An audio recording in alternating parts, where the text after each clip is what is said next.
on green.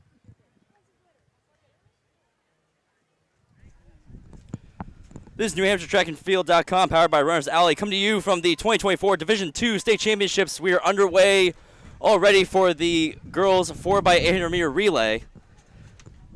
So we'll just get into some of the things we're looking at here. So looking at the girls 4x8, we have Plymouth leading the way here. Oyster River in 2. Oyster River coming in with the number 1 seed at sub 950, 943.97. Hanover in number 2 with a 10:02.18. So Plymouth being up ahead. They're the 9th seed coming into today, so they're way up ahead. Coming with an 11:07.49 on the day. Yeah, and to introduce a headline for the day, the Oyster River girls are the projected winners today with what would be a record 158 points if everything goes their way today. And the 4x8 is certainly an integral part of that possible record performance their team may have. Doesn't look like they have their entire A squad out, which makes sense considering they are getting good points from Haley Kavanaugh, Mackenzie Cook in the 800, 1600, and 3200, possibly the 4x4 as well. So we'll have to keep a close eye on them. They're in second, as we had just said. Yeah, and then just taking a look at more of those projections. So Oyster River was projected first on the girls' side with 158 points. Co-Brown projected second with 58, and Hanover not too far behind Co-Brown with 55. And then pretty close behind in 4th and 5th is Bow and Hollis Brookline with 52 and 51. So it's going to be a tight race based on these projections that were based upon the heat sheets coming into today. Going to be a tight race for 2nd through 4th, but if Oyster River falls off in any of these events from their projections, it could fall behind that record-breaking 158 point mark. Yeah, 151 points is the point mark to beat by the Co-Brown girls, and I believe 2015. Yeah, back in 2015 was when that record was set. Yeah, and speaking of Co-Brown girls, they have won the past 3 outdoor championships, and the guys won the past 4. On the guys' side, it's definitely a tight race, with Hanover actually looking like they might have a 2-point lead on them, despite. Yeah, for the boys' side, it's going to be much closer than it is for the girls' projection-wise. Yeah, Hanover up ahead of Co-Brown by 2 for 92 points. Co-Brown second with 90. And John Stark, dark bit horse, far behind. They almost upset them in the indoor season. Yeah, that's for sure. They were a tough team going into the indoor season. 53 points for 3rd for John Stark. And then Oyster River with 50 and Souhegan in 5th with 43. So those are your top 5 teams based on these projections coming into these state championships. So right now we're going into, I believe, the 2nd handoff. This is the 3rd handoff. Right, the 3rd leg. Yeah, 3rd leg, 2nd handoff. Second handoff. You're right. Yeah. My bad. We're talking about the same thing here. Yeah, Oyster River has built themselves a pretty big lead. It looks like about 30, maybe even 40 meters since we last talked about Plymouth being in first. Yeah, and like we said, again, just don't have their A team, but doesn't matter. They have a pretty in-depth crew on the girls' side to pull it together. Yeah.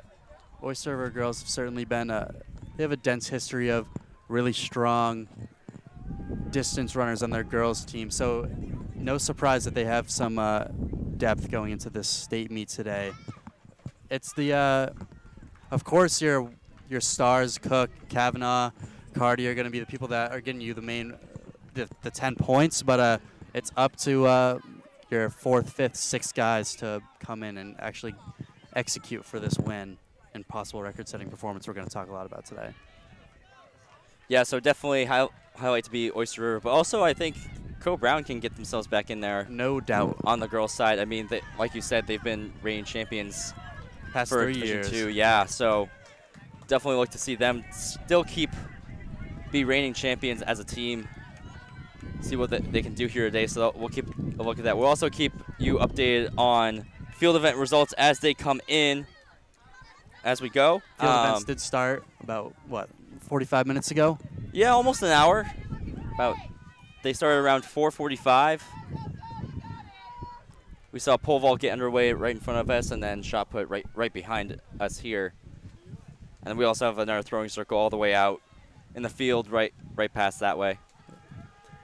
And it looks like we'll have Mackenzie Cook of Oyster River. She's going to anchor this 4x8 team. I believe she is in the 3,200 and the 800 as well later in this meet.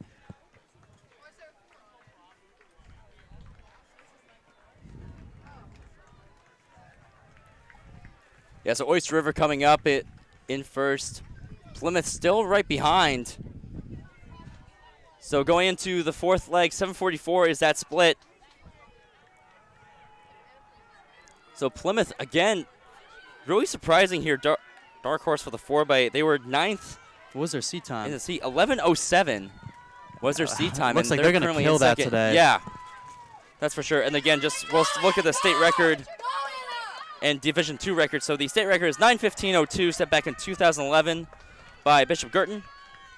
And the Division II record set back in 2017 by Souhegan was 9:34:19.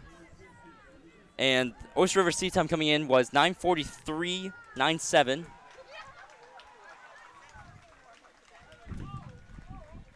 And once again, looks like Oyster River put pretty good distance on Plymouth now.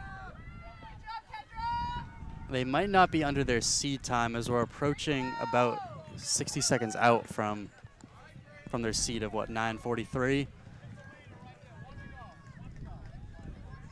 But the gap has increased tremendously since the third handoff. So it looks like they're going to take this pretty comfortably and get their first 10 points on the board today. Yeah, which is exactly where they're projected at 1. But I think Plymouth is really going to throw off these projections now, them hopping in to scoring range for the 4x8. It's second. Yeah, and Hanover and Co-Brown, they're in third and fourth here. So their points will still be tight, but they're not getting those 8 points that they expected, I'm sure, that Plymouth looks like they're about to take.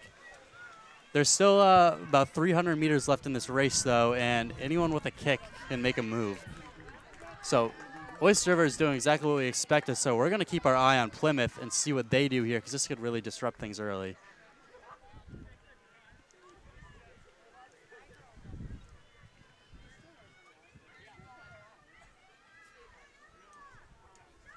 Yeah, just trying to find the projections here. Just trying to look at where Plymouth was seated in the team here. So Plymouth was actually going down towards the bottom 3. Yeah, with a projected 5 points, and they're about to get 8 from the looks of it here.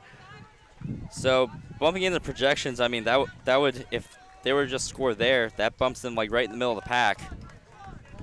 Already way ahead of where they were. But that'll do it for Oyster River. 10:09:45 is going to be the winning time today.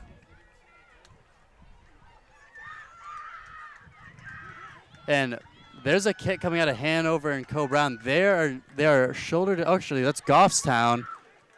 Plymouth is going to come through. They're going to take second. Goffstown's actually going to take third, and Co-Brown has built a lead on Hanover. They're going to take third in this heat.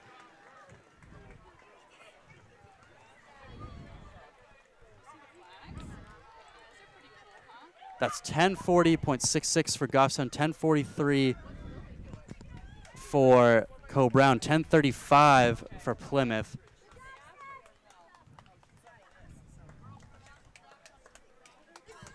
About 40 seconds under their seed time for Plymouth right there.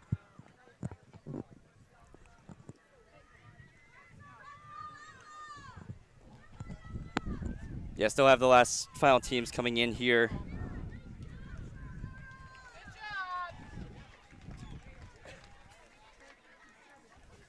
That's Lebanon crossing the line, just closely followed by Bow. Lebanon 10:58. John Stark ran a 10:56 right before that. And Hollis and Merrimack Valley are going to conclude the girls 4x8. Yeah, and right now before we get into the boys 4x8, I want to take a quick second to thank the NHIAA sponsors here. So starting off with a few. So Service Credit Union is the official credit union of the NHIAA and New Hampshire high school sports. Learn more about how they can help support your financial goals too at servicecu.org/NHIAA. It's now going into the boys 4x800 meter relay.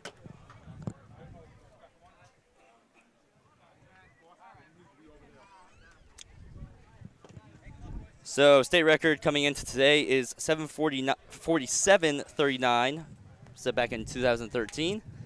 Division II record is 8:04:74, and we have Hanover seated 2 seconds under that.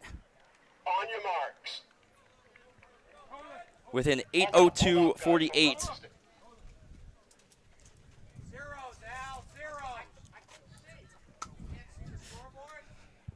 Looks like we're just waiting on the clock to reset. On your marks. There we go. Finally reset to 0. Clock is going, and we are underway. So right now, teams in the boys 4x8 are Hanover, Milford, Co-Brown, Souhegan, Goffstown, Oyster River, St. Thomas, Hollis, Brookline, Merrimack Valley, Kingswood, Kennett, and Bow. Now, Hanover, if they want to narrowly beat Co-Brown today with that projected 2-point difference, they're definitely going to need to win all their projected top finishes, and that starts with this 4x8 right here. They do have a 13-second cushion in the seeds. It doesn't look like I don't know what squad Co-Brown has out there today. I don't see Jamie Lano, so I assume it's not an A squad. I think he's doing the triple. Zeros on the scoreboard. So right now, it looks like Hanover is leading the way. Looks like that might be Pembroke right behind them. I don't know if perhaps, or is that Merrimack Valley that's behind them? I couldn't tell. That's I think Pembroke. that might be. Oh.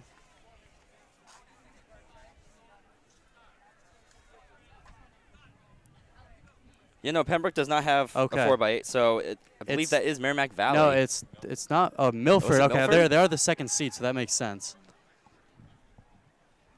Yeah, just couldn't tell. Just saw blue jersey, so doing my best to see. And then we got coming up on the second handoff. We'll come up with the first split here.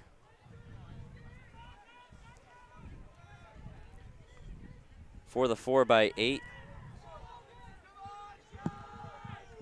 So yeah, so it's Milford up there. So 8:15 is their first seed. Nice first split, 2:01 to start off, and then Hanover going to be 2:05, 2:06.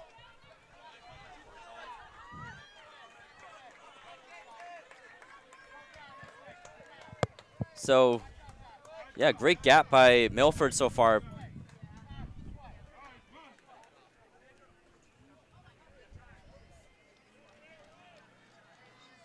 And trying to figure out who this third team is. Is that Goffstown? Up in 3? I know that's Co-Brown in 4. Does Goffstown have a team in here? They do, yeah. Yeah, they're that's number 5. Goffstown That's then. definitely They're the only Goffstown. maroon jersey out there. Yeah, so right now your top 4 teams are Milford, followed by Hanover, then Goffstown, then Co-Brown. So coming through at about 60 seconds through the 400 here. And now you've got full chase pack here. Co-Brown getting up to second, followed by Hanover, then Goffstown in the chase. Another chase pack right behind them.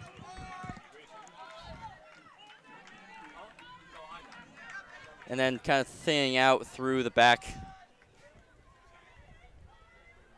here. So we've got about 200 meters to go for Milford. So yeah, again, Hanover coming in with an 8:02 for seat time.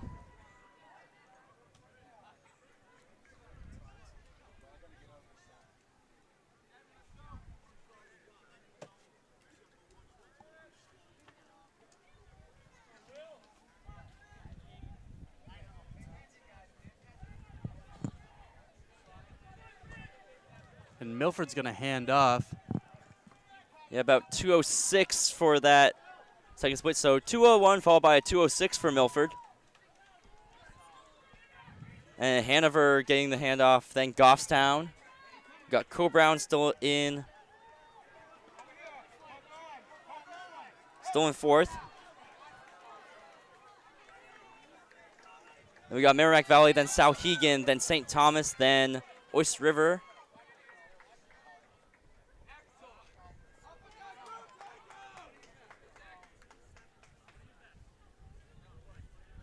So Chase Pack looks to be spread out now. So Milford still up front. And then pretty good distance between 2, 3, and 4 now.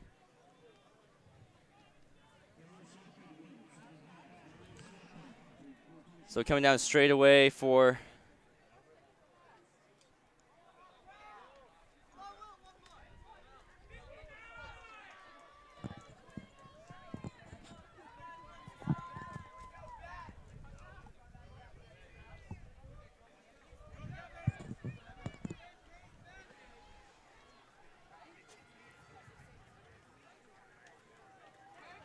So again, Milford's time coming in today was 8:15 behind Hanover's 8:02.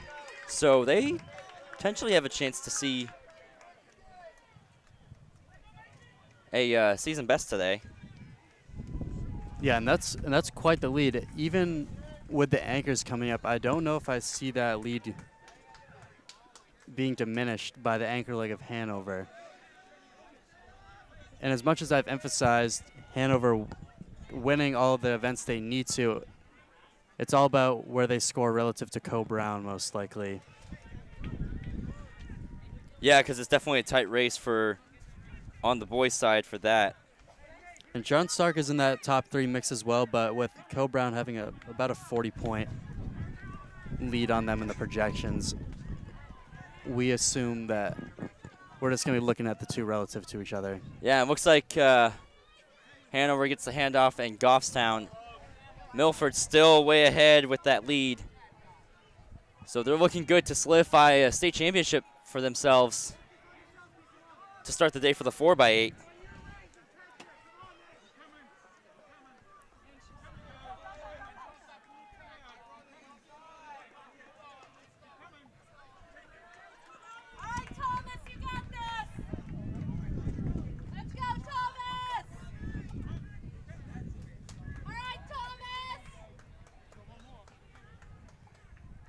So Milford's got 1 to go here. Nice job, Zach. Go, Thomas, go! Woo! Good job, Zach.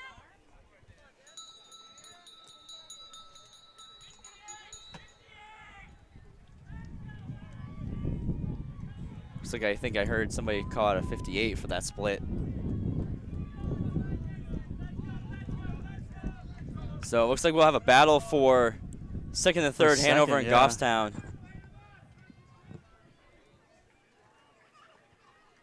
Right in the mix for And Valley making some moves on the home stretch here of this penultimate 400.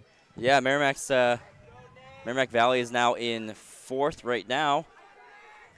So your top scoring teams are Milford, Hanover, Goffstown, Hanover, Merrimack Valley, then Co-Brown, then St. Thomas. And now we have Milford coming down the straightaway. Just hit that 8:02 mark, which was the seat time coming into today. The previous state champion was 8:10. Just gonna narrowly miss that mark, and they're gonna win at 8:13. That's a pretty good time coming in. Beats their previous best by about 2 seconds, so 8:13.58. It's gonna be the official time. Goffstown in second, Hanover in third. So Goffstown coming in second, 8:29.06. And Hanover, 8:31.41.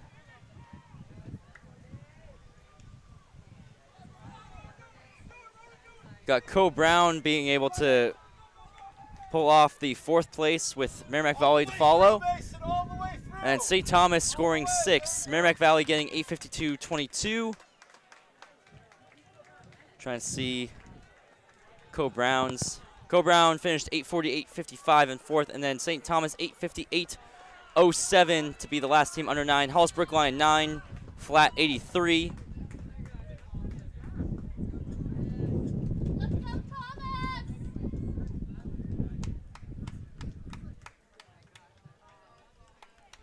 Nice job, Thomas! Souhegan 9:03.98. Oyster River 9:08.40, and Kingswood 9:13.97.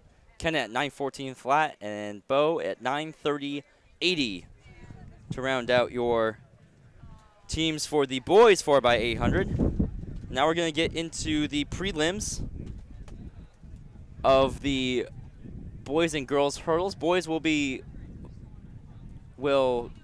be on the track Proceed. first. will precede the girls. Yep. So we got 2 heats for the prelims for the boys 110 hurdles.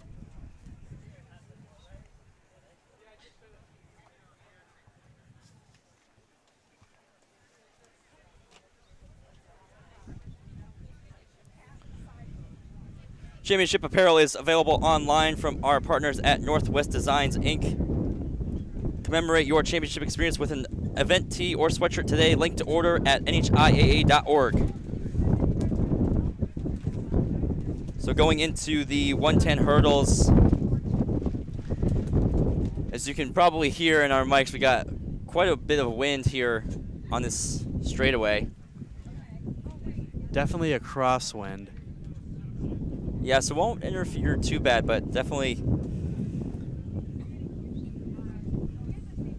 feel a little bit here. We saw some of the hurdlers yesterday experiencing upwards of like 3.0, 4.0 wind, and some of them were missing their steps just based on how fast that was. Yeah, and then of course yesterday was the D3 championships that we mentioned. We saw quite a few division records get broken. Yeah, it was on the quite track. the day. Yeah, especially in these sprint events, we almost saw the hurdles D3 record get broken twice in that day, but got By Kriar of Pelham. yeah, it got negated by the wind factor, of course, in the finals.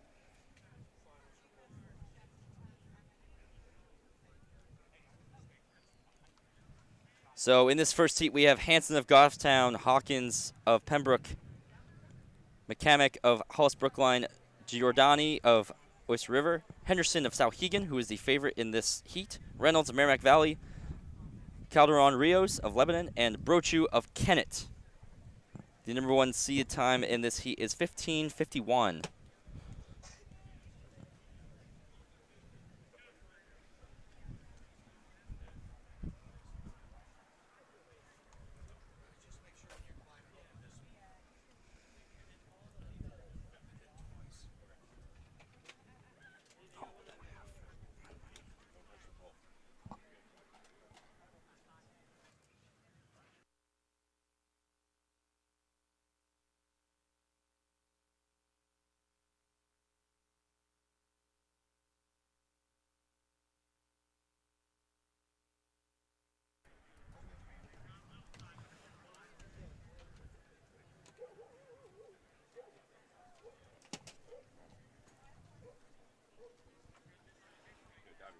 So now gun is up for the 110 hurdles. Again, state record coming in today is 1393 from 2018. Division 2 record was 1429 back in 2011. The previous state champ was Cole Ahern.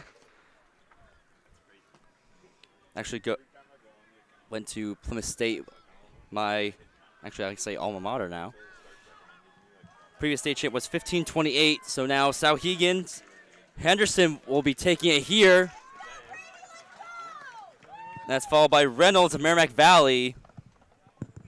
Henderson runs a 15.91, pretty close to his seat time, which is about what you're looking for here in this prelim. Not too hard, not too soft either. Yeah, Reynolds 16:29, Giordani 17:01, McCamick 17:65, Calderon Rios 17:98, Hawkins 19:10, Brochu 19:25, and then Hanson of Goffstown 19:55 for that first heat.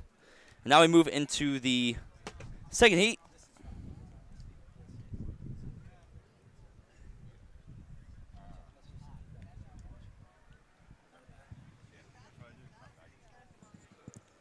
So in lane 1, we have Atwell of Bow, Pasinski of Sauhegan in 2, Post of Conval in 3, Gullidge of Lebanon in 4, Bissett from Oyster River in 5, Cavasco from Milford in 6, LaRoche from Merrimack Valley in 7, and Grzybowski from Co-Brown in lane 8.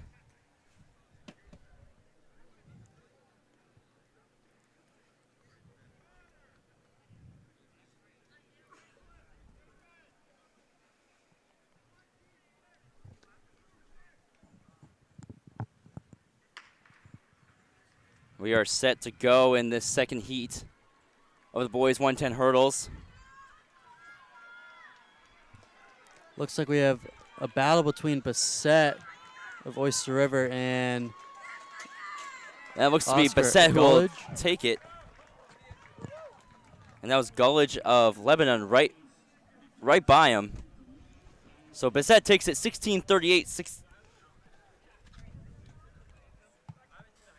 Then you have Gullidge 1671, Post 1683, Savasco 1749, LaRoche 1784, Pasinski 1798, Atwell 1889, and then Grzybowski at 1911.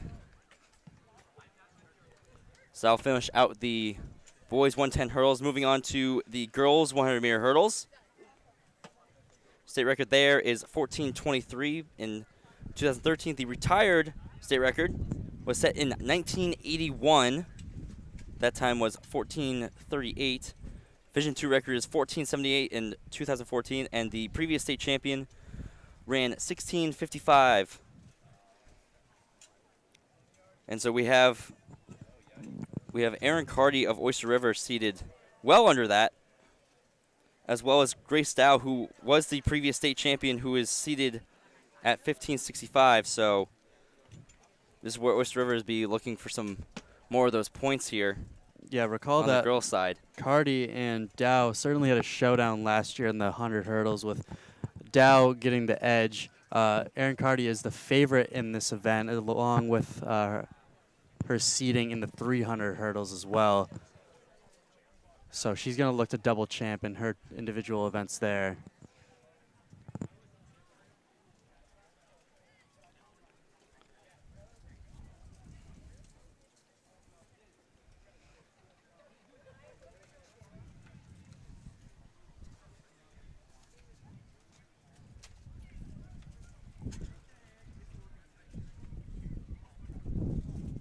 Got the white flag here waiting for starter here.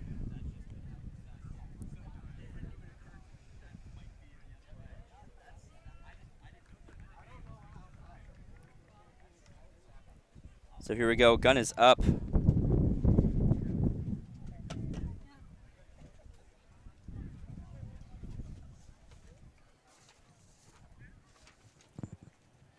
And so in this heat, we have Engel of Hollis Brookline, Bellevue of John Stark, Howell of Sauhegan, Ballard of Lebanon, Carty from Oyster River, Pelletier of Kingswood, Horick of Lebanon, and Milner of Milford. Number 1 seed time is 15:39, which is Aaron Carty's seed. And Carty is already out. Yeah, A putting little competition in the beginning, but that's going to be a decisive yeah, win. it's just put on a quick gap.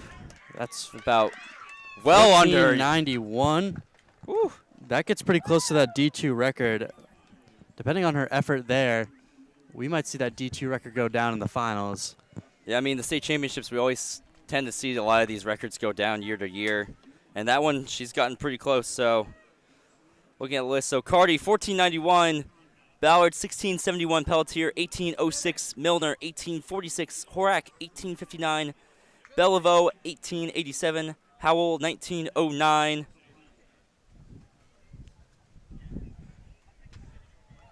That'll round out that list there as we go into the second heat of the girls' 100-meter hurdles. So in lane 1, we have Brown of Pembroke, Rogers of Oyster River in lane 2, Matter of Hanover in lane 3, Sherland of Co-Brown in lane 4, Dow of Hollis Brookline in lane 5. She'll be the one to watch in this heat. Annalie Flynn of Plymouth Regional in 6, Higgins of Lebanon in 7, and Fateau from Bow in lane 8.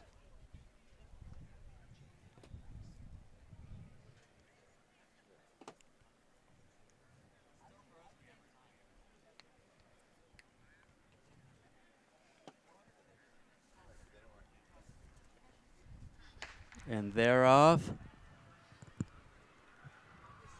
Here, look. Yeah. Looks like it's going to be. looks like Dow is going to open up her lead. Sherlin's giving her some competition here, but again, another decisive victory as we kind of predicted. Yeah, that one 15:35, so still quite a bit under her seat time. She came in 15:65, but she will run that 15:35, and then Sherland 15:97, Higgins 17:73, Rogers 17:78, Matter 17:81, Flynn 17:82, Fateau 19:01, and Brown 19:04 to round out that second heat. Hey, shut up. Well, I can't go in there and fix it. Frank wants to know why. Okay, I'll text him then. Text Greg. Okay.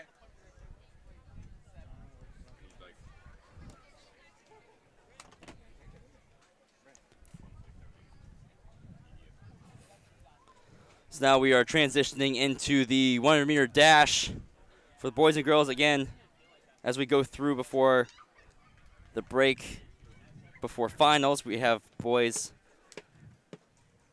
before girls.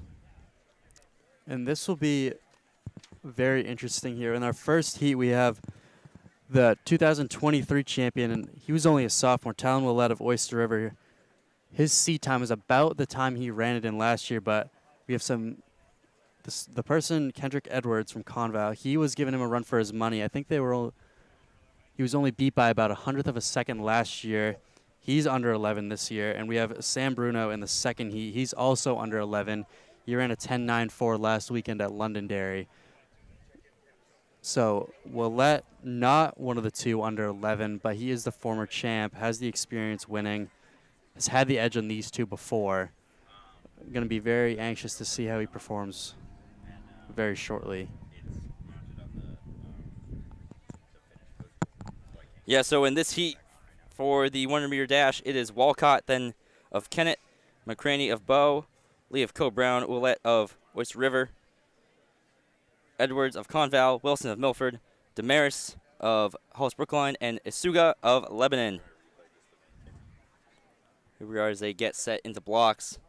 Again, state record here, which we almost saw get broken yesterday if it weren't for the wind. 10.73 back in 2022, so only 2 years ago. Division II record is 10.84, and the previous state champion won with 11.36, and that was by Willett. We Looks will like see that's in this Kendrick Edwards out ahead right now. pretty quick heat here. It looks like Willett was fourth there in the heat. 10.99 for Yeah. Edwards, just barely under. Wilson, 11.05 from Milford. As we keep going, yeah, McCraney of Bow, 11.22. Willett, 11.30. Look to see if that was enough to get him in the finals. So it will be tough. Damaris, 11.43. Lee, 11.46. Walcott, 11.48. And Asuga, 11.73. So moving on to the only runner who was seated under 11 coming in today was Samuel Bruno of Hollis Brookline. It came in with a 10.94.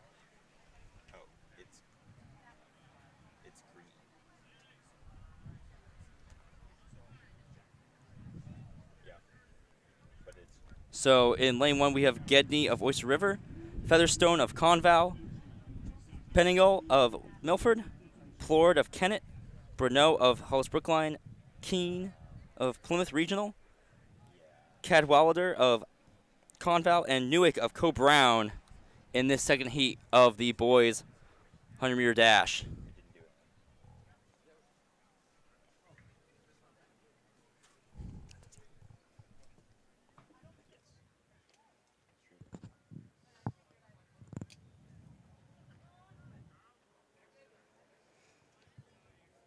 I believe they'll take the heat winners and then they'll fill with the next 6. This is an 8-lane track, so we'll let around the bubble time right now. Bruno's working hard for this prelim. And yeah, that'll do it. He's once again well 10.77 for him. definitely well under 11 this time. And then Plord with 11.16. Actually, pending win, that might be a divisional record out of the prelim. That's true. Yeah, D2 record, that was 10.84 as I mentioned. We'll wait to see what the wind reading on that was, but Plord 11.16, Keen 11.19, Pettingill 11.46, Cadwalader 11.46. That's a pretty tight race. Yeah, we got 3 guys at 11.46, Cadwalader, Pettingill, and Featherstone. Gedney at 11.58 and Newick at 11.58. So really tight race on the back half there. And I imagine Sam Bruno's ecstatic about that time, but looking at his face as he's running through the line, that's not the type of effort you want to give in a prelim, considering you're going to have to run a final in about 10 minutes. May come back to bite him in the butt here. So, yeah, I don't know. We'll have to. So, I mean, definitely have to 10.77 is a big advantage on the next best time, but when you work that hard, I mean, I've seen it work to my disadvantage. I've seen it work to others' disadvantages. So Kendrick Edwards, depending on his effort in that first prelim heat, he might be able to sneak his way into a victory after barely missing it last season. So now girls 100-meter dash underway.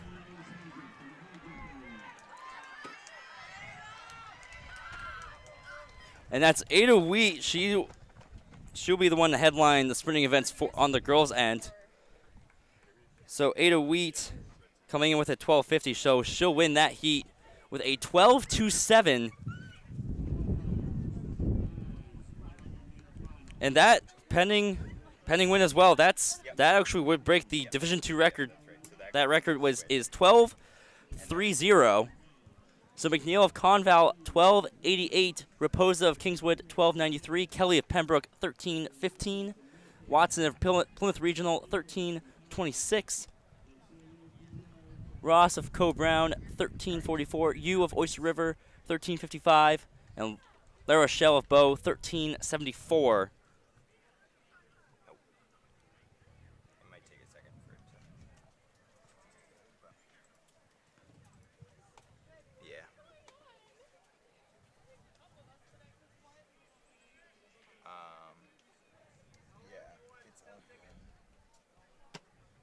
So now moving on to the girls' second heat of the 100-meter dash. So we have Carty of Oyster River, Belial of Kingswood, Manning of Co-Brown, Noble of Hollis Brookline, Giordano of Milford, excuse me.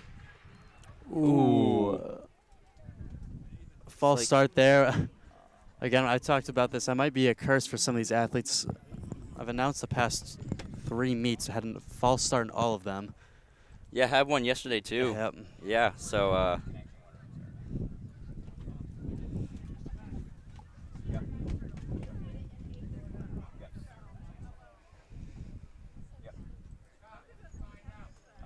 so yeah, give me time. They're gonna give. They're gonna show the red card here. Yeah, that's gonna go to Manning of Co-Brown. It looks like. Yeah, so that's definitely tough for Co-Brown to kind of stick in the race here team-wise, but feeling it elsewhere. So that was Delaney Manning in lane 3. So Margaret Noble in lane 4 for Hollis Brookline, Giordano of Milford lane 5, Lutz of Lebanon lane 6, Louder of Manchester West in lane 7, and Cubero of Kennett in lane 8.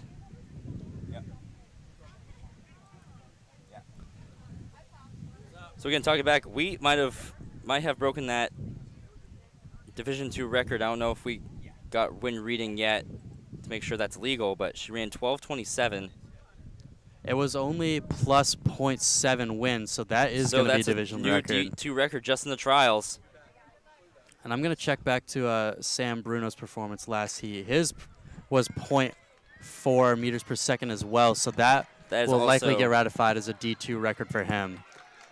So yeah, so 2 D2 records just in the prelims. That one there just a tenth of a second off. I had to power cycle the. Unofficially, but now officially is going to be 12.67 by Giordano of Milford. Noble 13.05. Lutz 13.23. Belle-Isle 13.55. Louder 13.62. Cardi Oyster River 13.69. Cubero 13.81. And then that was a false start by Manning on that first one. So that's going to do it before we get into our quick break before the finals, so we can kind of relax here. We'll announce the all-state winners of both the boys and girls here as well.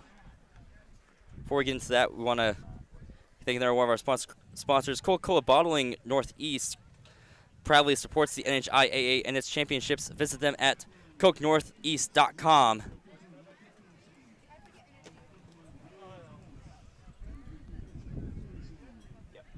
And so while we wait for the results and set for the finals heat of hurdles and dash, want to quickly take a moment to recognize the athletes who were recognized at the beginning of the meet today. Computer's going into 1.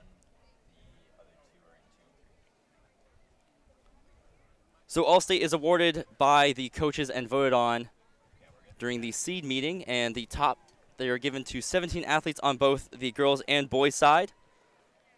So we're going to start out for the girls. So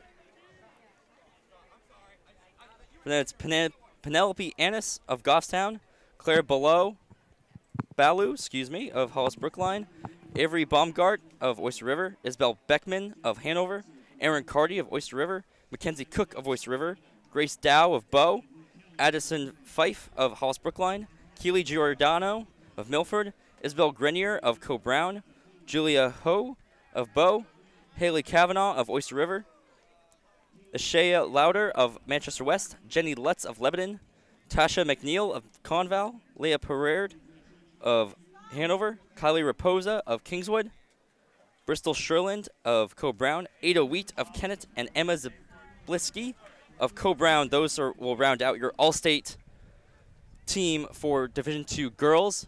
Of course, the winners of each relay will also be inducted to as members of the all-state team today. And then looking over at the boys' side today, earning all-state was Aiden Bradley of Hanover, Sam Bruneau of Hollis Brookline, Rio Cal of John Stark, James Chafolius of Hanover, Joel DeZanis of John Stark, Kendrick Edwards of Conval, Thomas Fogg of Oyster River, Lucien Gleiser of Hanover, Cole Henderson of Souhegan, Gabriel Keaton of Plymouth Regional, Jamie Lano of Co-Brown, Ben McDowell of Bow, Logan Montgomery, John Stark, Nicholas Oglesby of Merrimack Valley, Aiden Paquette of Merrimack Valley, Aiden Powell of Hanover, McCall Reynolds of Merrimack Valley, William Simard of Conval, and Thomas Small of Co-Brown, and Elias Warner of Co-Brown. That rounds out your boys' all-state team. That was, again, announced prior to the start of the meet. And just going to take a look at some of the field events here. Did we get any results for them yet? Just taking a look Looks at like we our have live boys results. long jump, girls discus, and boys shot. Those are not officially scored, but we'll take a quick look at those results. Ty, you can go ahead and announce those. So far, again, these are not officially scored yet. Looking at the top 6 right here who are awarded points, Thomas Fogg of Oyster River is sitting in the first position in long jump with nearly 21 feet. Rio Kale of John Stark just behind him with 20 feet, 6.5 inches. Oglesby, Merrimack Valley, who's just appointed to the All-State team, 20 feet, 2 inches and 3/4.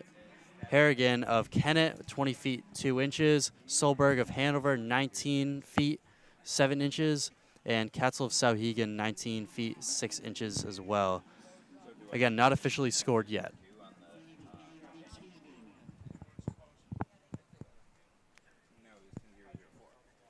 For girls discus, with a throw that looks like it would beat the champion last year, Madeline Grenier. Her younger sister, Isabel Grenier, throws 111 feet and 8 inches, but we're going to go into our national anthem.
Continuing with some girls' discus results, we have Kilbreth of Co Brown. She threw 98 feet and 2 inches.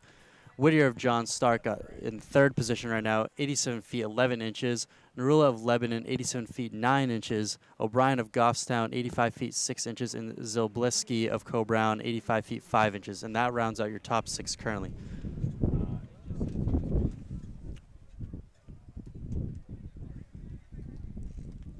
And we do have the start list for the girls' 100 hurdle finals. In lane 1, we have Flynn of Plymouth Regional, Rogers of Oyster River in 2, Ballard of Lebanon in 3, Dow of Hollis Brookline in 4, Aaron Cardy, who has the top seed, the only one under 15 seconds, she's in 5, Sherland of Co-Brown is in 6, Higgins of Lebanon in 7, and Matter of Hanover in 8.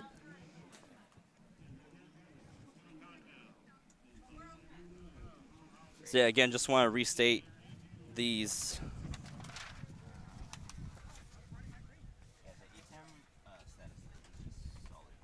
The state record here, again, 14:23, and the D2 record is 14:73.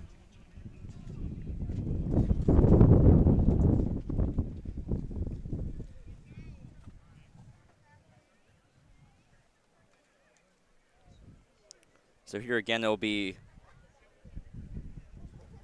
a big showdown between Cardy and Dow. Dow being the previous state champion, running 16:55 last year, but running well under that are those two today.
So now it looks like we got the white flag for the go-ahead.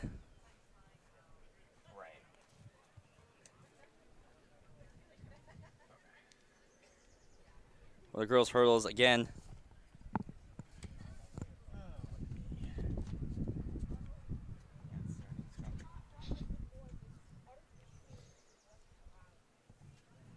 Can just restate: Flynn in 1, Rogers in 2, Ballard in 3, Dow in 4, Cardy in 5, Sherland in 6, Higgins in 7, and Matter in 8.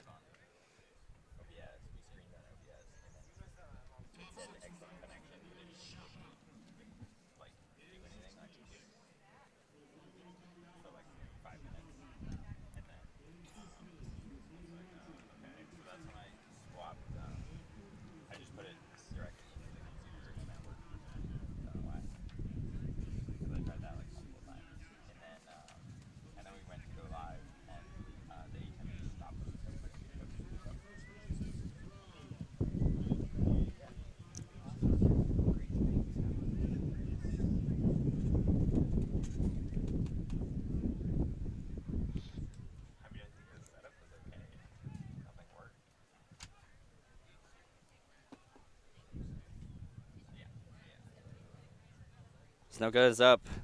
They're set and ready to go here.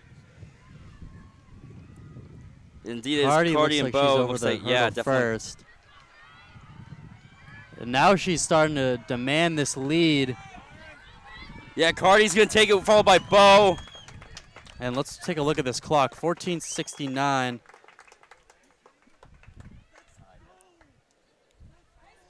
So that breaks the D2 record right there, depending on the win. So 14:69 for Cardi, Dow 15:34, Sherlin 15:88 of Co Brown, Ballard 16:66 of Lebanon, Flynn of Plymouth 17:77, Matter of Hanover 17:82, Rogers of Voice River 17:87, and Higgins of Lebanon 18:08 to round out the top 8 of the girls 100-meter hurdles. Then moving straight on to the boys 110.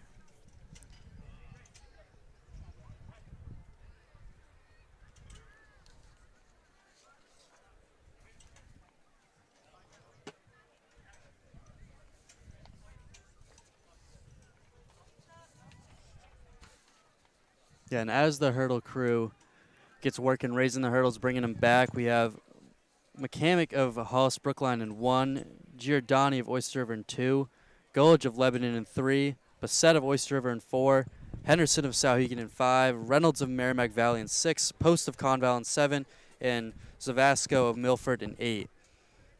Henderson is your only seed under 16 seconds in this final. He'll be the one to watch in lane 5. So yeah, again, these short sprints have seen a lot of attention the last 2 days with the division records here, especially in the trials.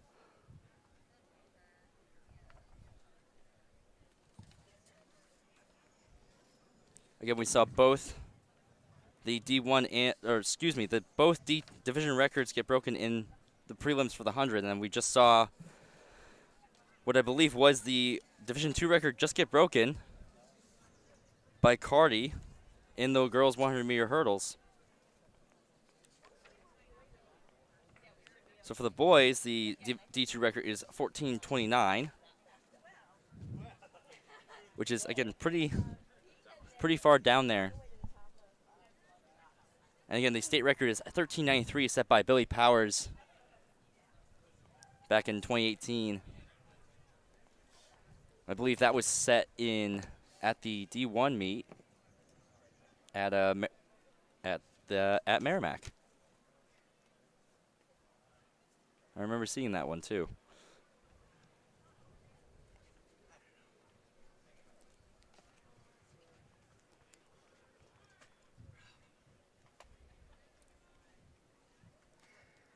So this feels like a little bit different tempo from yesterday's division meet, just because I feel like we usually were straight into the next event and whatnot, but pretty sure that has to do with the actually having lights here this time at Winnisquam. There were no lights, so we were getting a move on pretty quick here. Yeah, and it definitely gave, for those who are watching, it definitely gave an unmatched vibe to the meet that I've never seen before or experienced for myself. But they're going to go off here. Looks like that's Henderson of Sauhegan.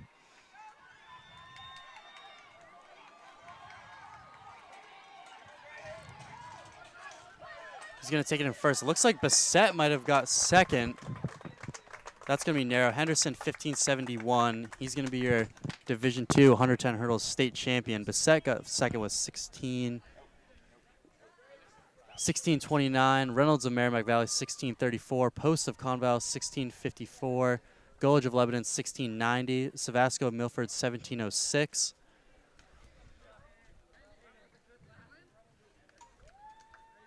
Giordani of Oyster River, 1721. And McCamick of Hollis Brookline, 1722. Yeah, just taking a look at replay here to see how big of a lead he had there. Again, your winning time and Division II champion with 1571 right there.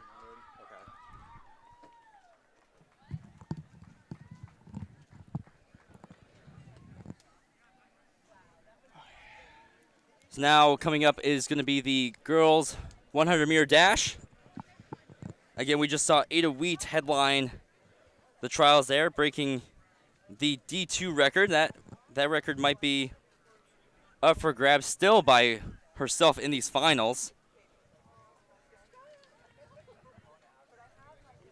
So we have Watson of Plymouth Regional in 1, Kelly of Pembroke in 2, Raposa of Kingswood in 3, Giordano of Milford in 4, Wheat in lane 5, McNeil of Conval in 6, Noble of Hollis Brookline in 7, and Lutz of Lebanon in 8.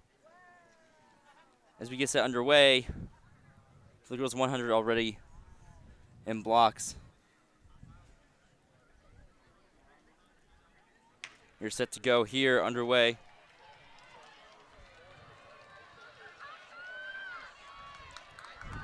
Looks like it's already going to be pretty close here. Being pushed, but she's going to get the W. 12:32, just a little bit slower than her prelim time. That would have just missed the former record, the D2 record. Yeah, right there, just able to get ahead of Giordano. Again, both of them on the All-State team, as announced earlier today. So she'll win at 12:32. And again, she previously set the D2 record in the prelims. That time was just .02 off the previous D2 record. So D2 record will now be set to 12:27. As we move into the boys' 100-meter dash, which already had history too, with their D2 record broken by Bruno. Again, he was the only one. Actually, excuse me, there was 2 under 11. He is the fastest seed here, 10:94 coming into today.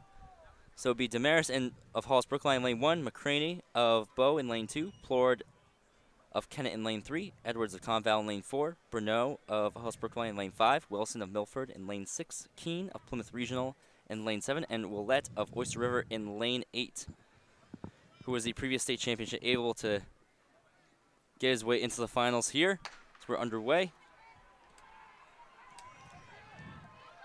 Bruno with another powerful start. Kendrick Edwards, as I kind of predicted, has got the edge on him, and I think he's got the win. It's going to all come down to that lean. And they gave Bruno the win with 10:83. He must have just had a better lean there. Edwards 10:84, getting second again by 100th of a second, just like last year. That's going to be a big PR for him. Sam Bruno is going to be your 2024 boys 100-meter dash champion, and what would also have been another D2 record if he hadn't broken it in the prelim. I'm going to hand this off for the 1600 to some people with more expertise. Yeah, we got some special guests here. We have Eddie Cox and Rory Curran with us for the 1600 meters.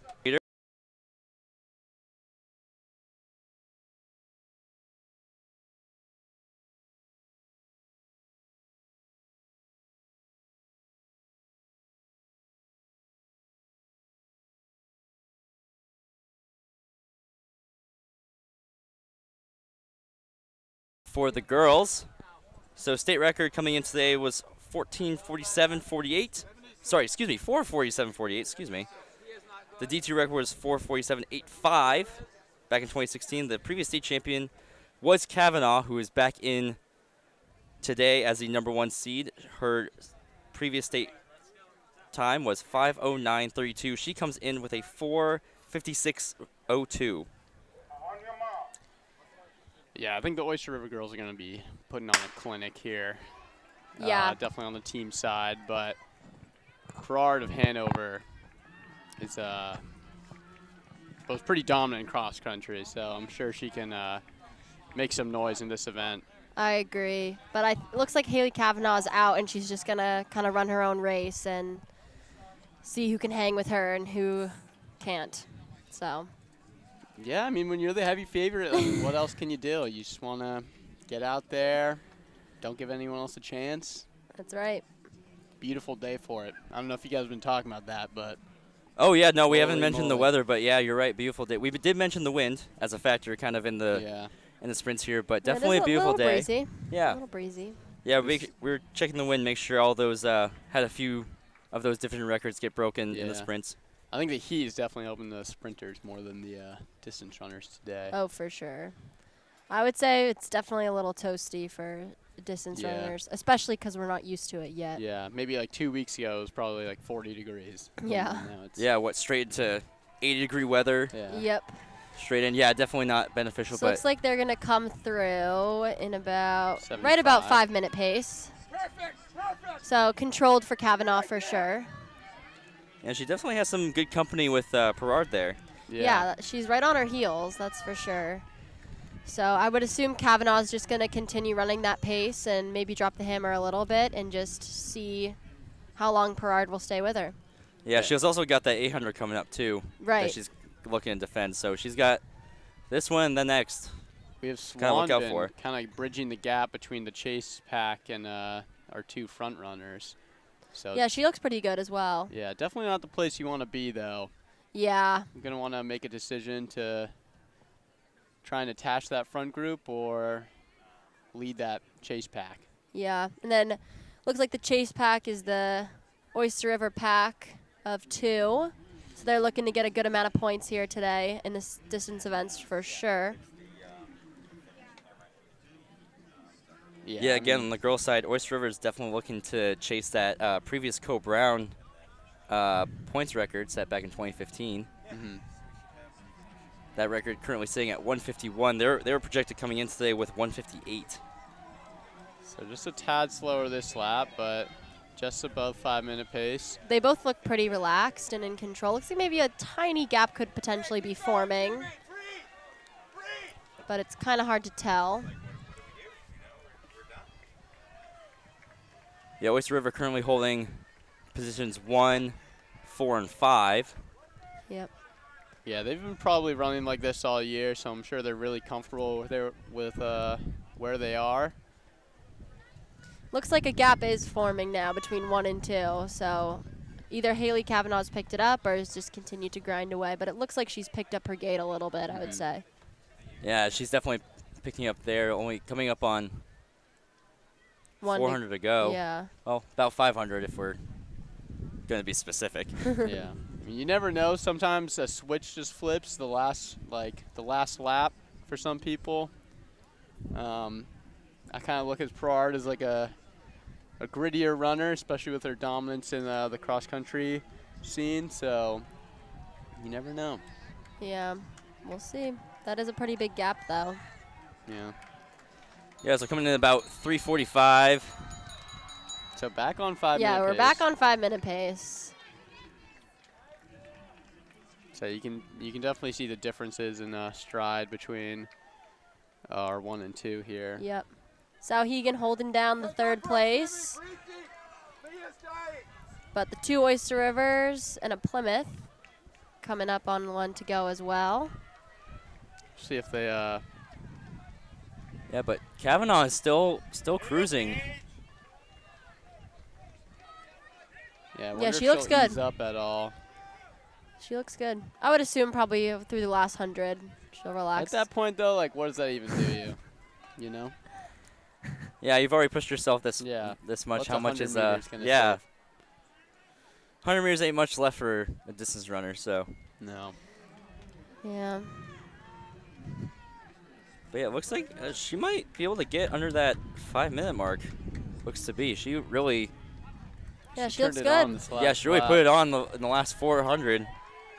She's going to run pretty fast. There we Yeah, go. again, her seat time was 4:56, so she'll get right 4:58. just so there. low. 4:58 unofficially. Gotta Yep, be happy with that. 4:58.61 will be the official time for your Division II state champion, Hanover hangs on for Lake second. Kavanaugh. Sauhegan with 3rd. That's honestly a very impressive race. She was in a tough spot that whole time and just stayed tough. Yeah, so officially for Perard, 5:11.55. Oyster River's Swanbin, going to hit him with a 5:16.65. 4.5. Cook gets 5:23.70. Roy 5:25.14. We'll see Cook again in the 8 as well with Kavanaugh. That will be a battle between those two teammates for the 8. So England of Plymouth Regional, 5:29.08. McDowell of Co-Brown, 5:39.11, and England of Plymouth Regional, 5:40 flat. I believe that was the younger Cook sister. Yes, Okay. Maddie. Yep. She's having a great season.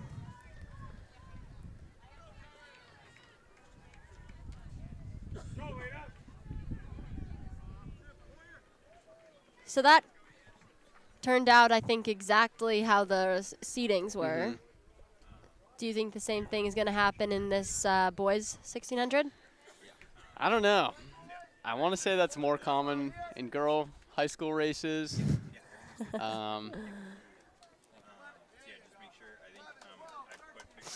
But yeah, just looking at this field, there's a lot of fast runners. Oh, Yeah, I think it's going to be a good race.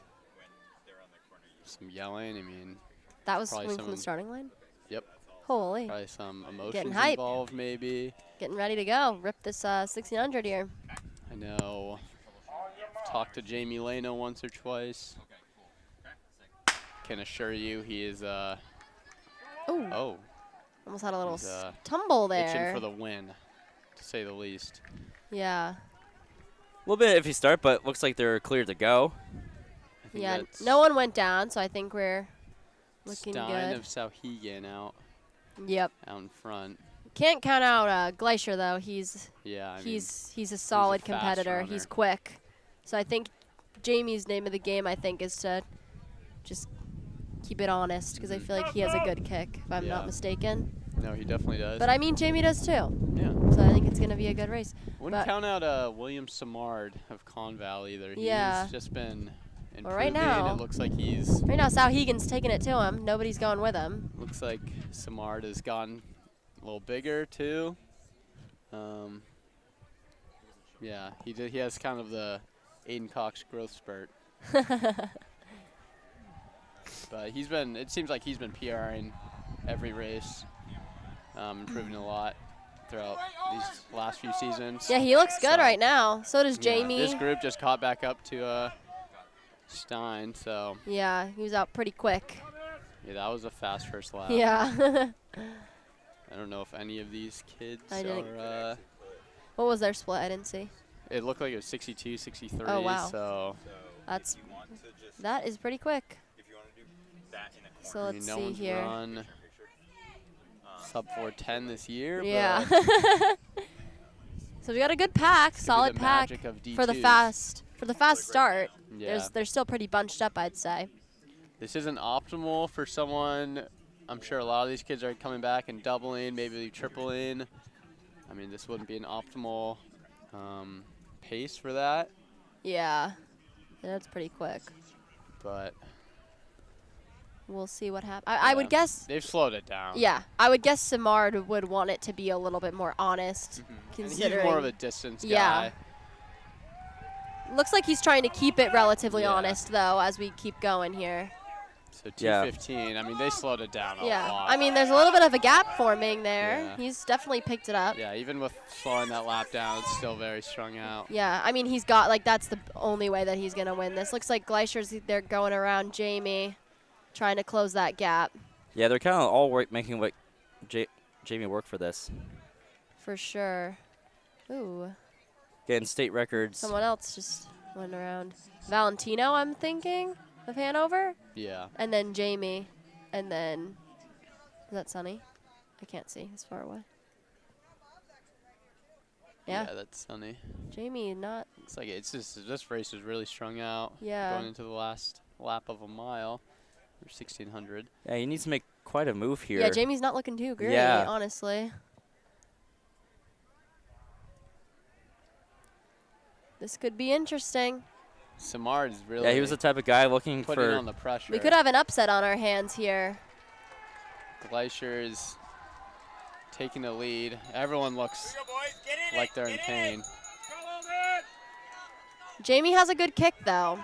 You know, he's not that Yeah. far off, but he's got a lot of work to do if And I everyone's wanna say kicking. Yeah, especially everyone in 400 that meters, didn't it's look- definitely a lot. Everyone had been gritting. Here comes gritting their Jamie, there teeth we a little go. bit. Yeah, he's definitely moving, but We got 300 meters left. Yeah, this is tough for sure. And he had to make a hard move there. It's going to be tough Oh, to wow, they're really finish flying it now. up. Yeah, holy moly. Here we Yeah, go. it's quite a move, but is Gleister going to So see if respond he- here? See if he hangs on to And Glacier. did he have to go too early in order to close the Yeah. gap? We'll see what happens. Yeah, it looks like Gleister just Oh, come on. put it down. Yeah, See if Jamie has another gear, but Glacier, this looks like Gleister just had one at the 200. Let's see. It's Coming gonna be a around the fast last turn. lap. Yeah, it's going to be coming down to the wire. Gleister looking over his shoulder, looking wow, looking there- for the shadow. Jamie's right there. Oh, he's Holy. easing up now. Jamie's yeah. easing up. Yeah, he's got That seems a little he's got a day silly. ahead of him, but I don't know. He's Oh, Oh, and he's going to Watch get out. yeah, third. he'll just All right, Jamie. I don't know if I like that move. yeah. Jamie just eased up to take the second.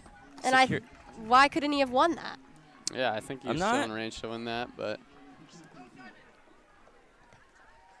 Yeah, I don't know why he decided he couldn't have won that, but maybe he's yeah, I don't know, but trying to Hey. figure it out for the 800. I don't know. I'm sure that yeah, was he's got a long day ahead of him. that was probably one of the harder 423s Yeah. these athletes have run. So back and forth with the Mhm. pace. That couldn't have been too comfortable. No. Yeah, so Gleister takes it for Hanover 4:21:37. Then it was Leno with a 4:23. Remember, yellow staggers for your start. Yellow staggers. All right, so I'll do this for the 1600. yeah, So we we're might gonna move. switch it back over to the sprint experts here Yeah. for the 4x1. We don't have See much where to they're say at. about that. We'll get you guys back on for the 3200, yeah. Oh, we'll be back. Yeah, we'll be back. but you guys back. We'll turn it back to Ty Doro here. Coming into the 4x100 meter relay.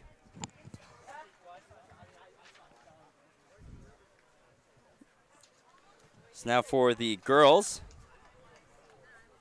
Need a holder in lane 7. Excuse me, lane 6. Lane 6.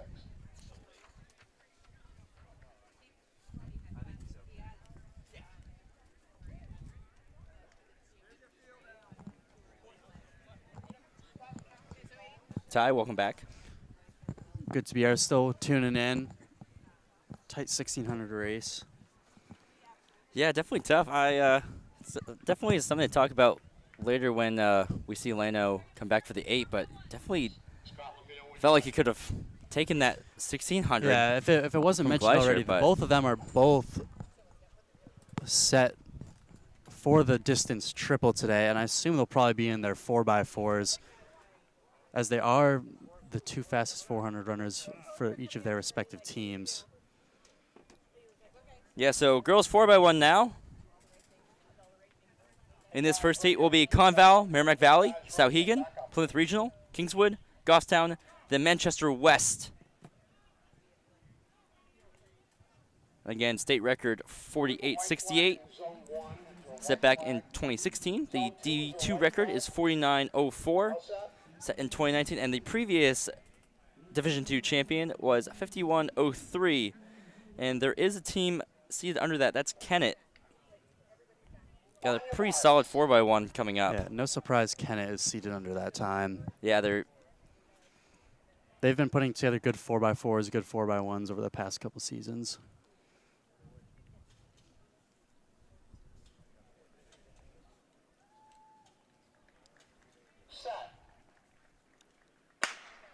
Clean starts. yeah, now underway for the girls' first heat of the 4x1.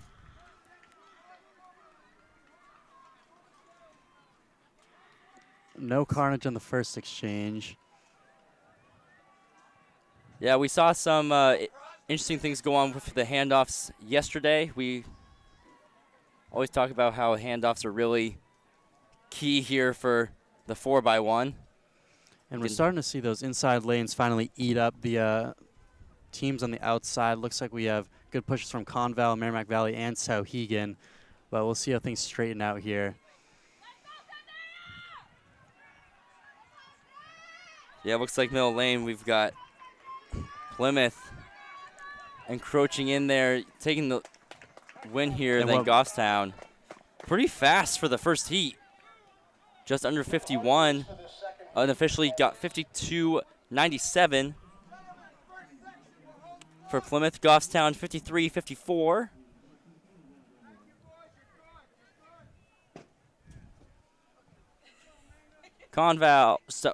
Souhegan 54.19. Kingswood 54.40.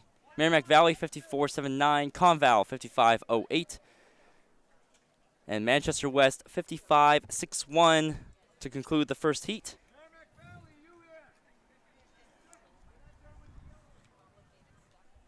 And now going to the second heat. Again, Need a holder out here in lane 8. the top seed being 50.88 is Kennett in lane 4. In lane 1 is Lebanon. Lane 2, Bow. Lane 3, Co-Brown. Lane 4, Kennett. Lane 5, Hollis Brookline. Oyster River 6. Hanover in 7. And Pembroke in 8. On your marks.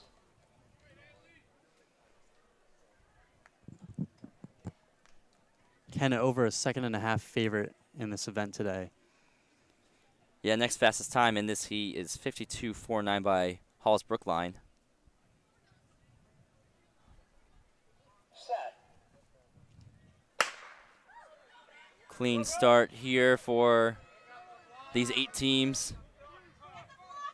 It looks like Kennett is already starting to pick up on the stagger a bit here. Pretty good handoffs here in the middle.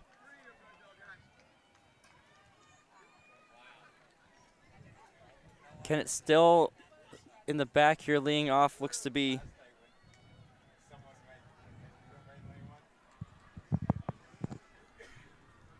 Oyster River kind of nearing the front there.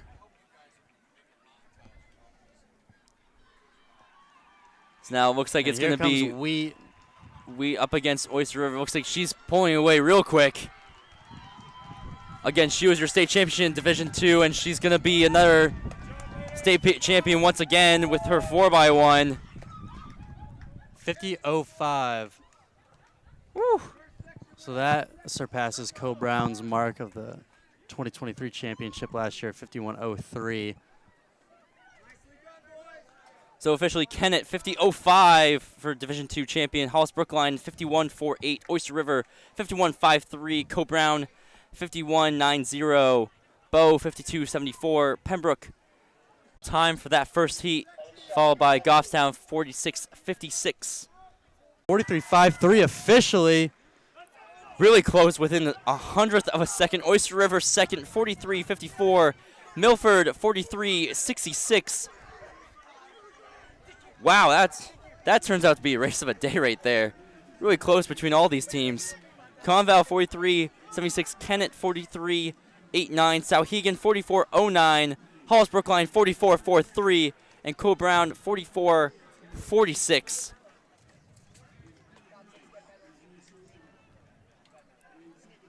This is impressive by Hanover. They got some big points there for their team. Yeah, that is huge for them. Where were they in the? Looking at their projection for the 4x1, they were actually projected 5th. Well, yeah, in the star list, you're right. They're 5th, and for them to They were get those 5th coming 10 in points today. there, that certainly makes up for some of the lost points they've seen elsewhere already on the day. Yeah, 10 big points for the boys of Hanover. So Co-Brown is really going to be riding on some field event finishes, along with Jamie Leno in the 800 and the 3200 coming up later if they want any chance at getting this. For those who weren't tuning into the D3 meet, if we start to think about meet of champions, Lorette Here with looks to be Carr of Lebanon. Maybe a little bit too much movement in set to call off the command, but we'll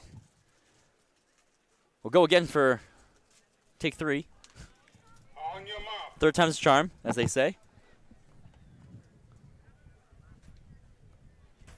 So as I was saying, Lebanon of John Stark in lane 5, Carr of Lebanon in lane 6, Brown of Lebanon in lane 7, and Bergeron of Cole Brown in lane 8.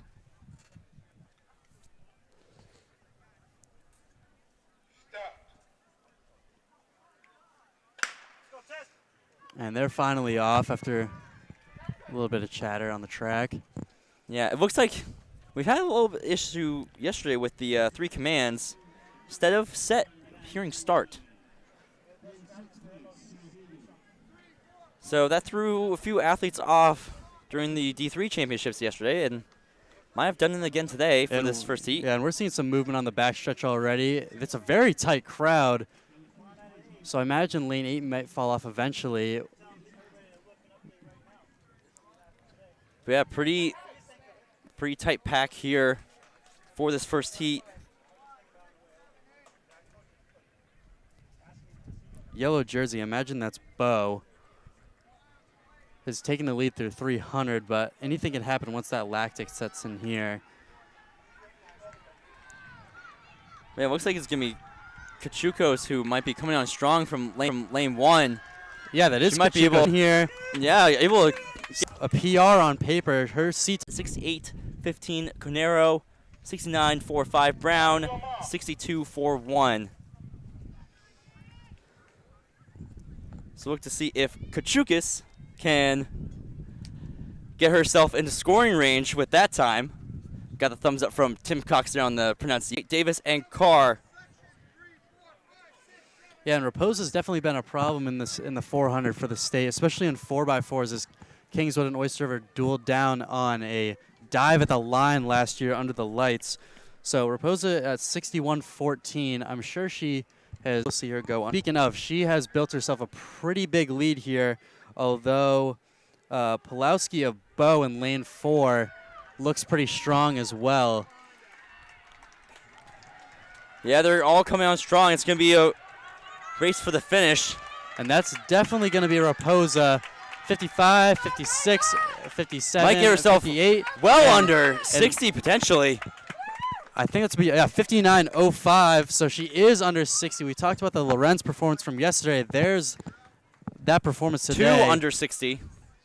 You have Pawlowski from Bow under 60 as well. So 59.05 for your official D2 champion, Raposa. Pawlowski 59.73. Lepashansky from Kennett 61.62. White of Hanover 61.73. O'Donnell 62.12. Davis 63.69. Towers 64.97. And Carr 66.57.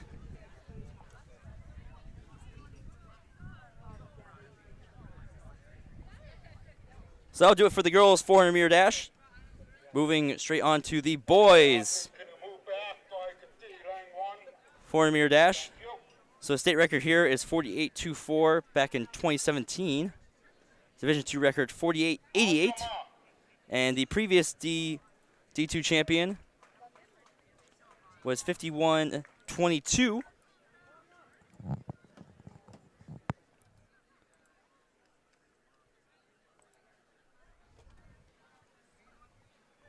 So we go in this first heat. We have Villo of Jumpstart, Souza of Hollis Brookline, Zacko of Co Brown. We have Shannon of Hollis Brookline, Miller of Bow, Spina of Co Brown, Schultz of Conval, and Davis of Conval.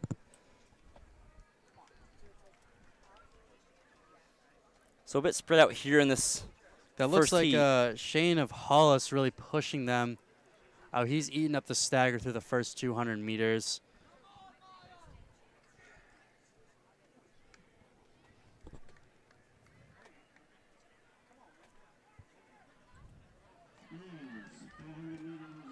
Take it here, 53. yeah. For this next heat. So it's Stevens of Kennett, Ben of Sauhegan, Sora of Milford, Bradley of Hanover, Montgomery of John Stark, Kitchell of Hanover, Smith of Sauhegan, and Beaupre of John Stark in this final heat of the boys 400 meter dash. Let's keep an eye on Bradley in lane 4, Montgomery in lane 5. They're the only two under 51 and 52.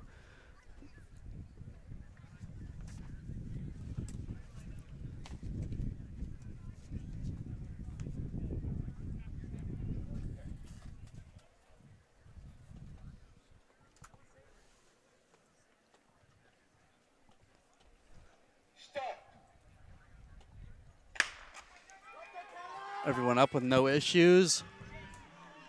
Again, let's watch lanes 4 and 5, see how they eat up this back straight. Yeah, they've already broken up that stagger. Yeah, Bradley's hanging in the backs a little bit as compared to Montgomery of John Stark. Maybe he's saving himself for the 300. I remember him giving me some issues in 4x4s last year, so I know he's got the strength and mental fortitude to take this down. So we are coming off of the back corner. And it looks And right like up Bradley. Oh, actually, no, it's not Bradley. That's Montgomery of John Stark. He has a decisive lead, 47-48. I believe that's going to end up being a 49. We'll have to see. That gets pretty close. 49-43 for him. It's impressive. Sub 50, way out in the lead. And then Smith, 50.64. Very decisive. Yeah, and Bradley ends Victory. up falling off. I have not seen him pop up on the results yet, so he has not gotten in the top 3 position. That hurts Hanover's points badly. Well, Hanover's still able to get 3 and 4 here. So Kitchell with 50.84, Bradley with 50.88, Beaupre, John Stark, 51.63, Sora of Milford, 51.72, Stevens of Kennett, 52.43, and Ben, 54.30 to round out your top 8 there of that heat. Say top 8, there were 8 runners.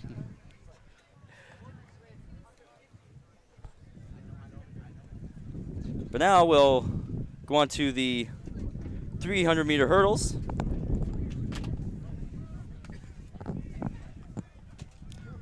And the hurdle crew will take a little bit to get the hurdles onto the track. Yeah, at the moment, we'll take a quick second to thank everybody at Oyster River for hosting Division II State Championship meet here at Todd Allen Track and Field Complex at Oyster River High. Special thanks to the referees and the staff here, and as well as Lancer Timing for their hard work here today as it continues on.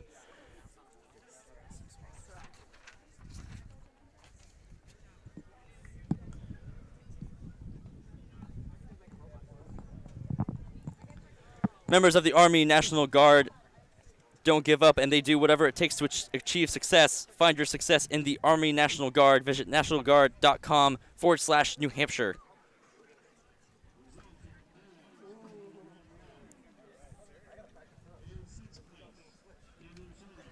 So now we'll also take a look at some of the field events here coming down towards the end of the meet here.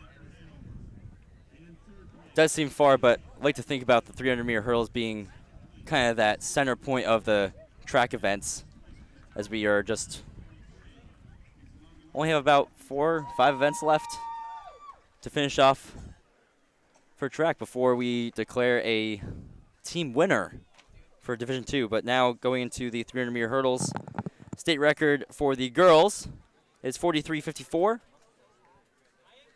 Division II record is 44.56. Previous state champion was Erin Carty. So she'll be looking to retake her title. You're good there.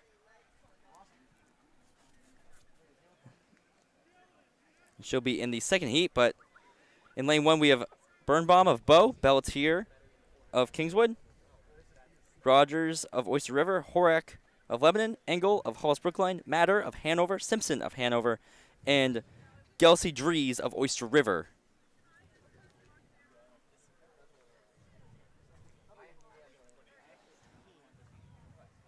And as we're just looking across from a tent, hard to see the block start, but And that's they a keep hard moving start on from the way. Simpson of Hanover. I saw her take over lane 8 right out of the blocks.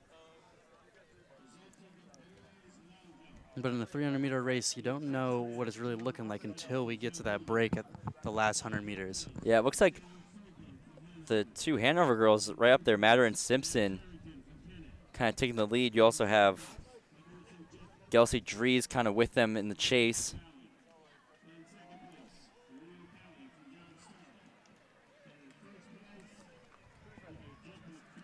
Looks to be Horak from Lebanon able to move well ahead.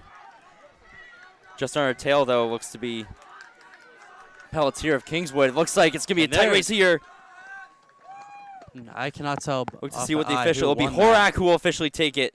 53-22. Pelletier 53-25.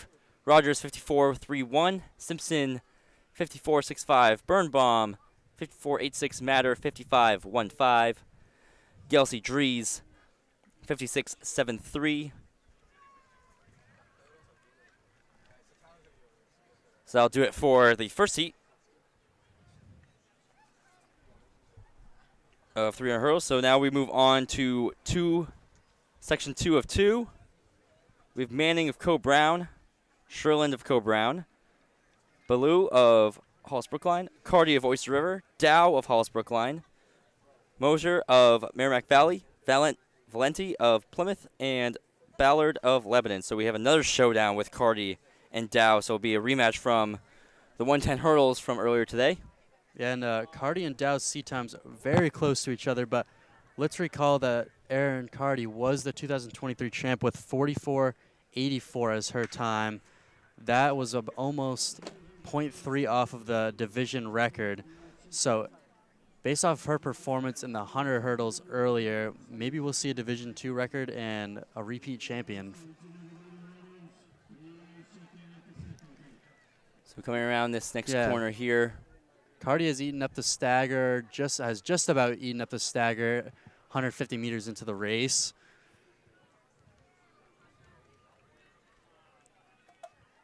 Looks like she leads with 100 to go. Dow closely follows. Yeah, but it looks like she's putting on some distance already. Yeah, she's well in the lead. She's going to take this again. So there we go, about 45 high for Carty to be another D2 state champion for the 300-meter hurdles. So official time, so Carty 46.23, Dow 47.68, Ballou 48.85, Moser 49.02, Valenti 51.50, Manning 52.86, Sherland 53.11, and Ballard 53.54.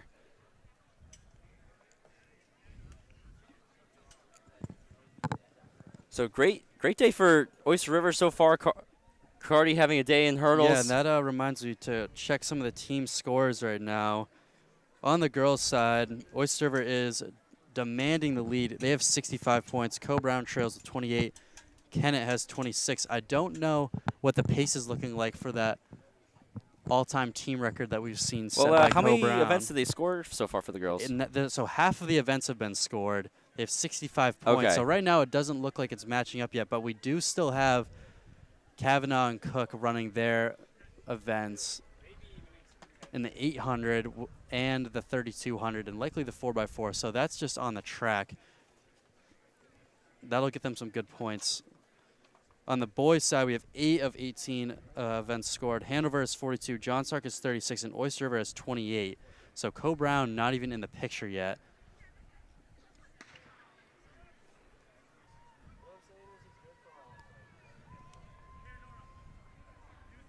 So here we go, the boys 300-meter hurdles.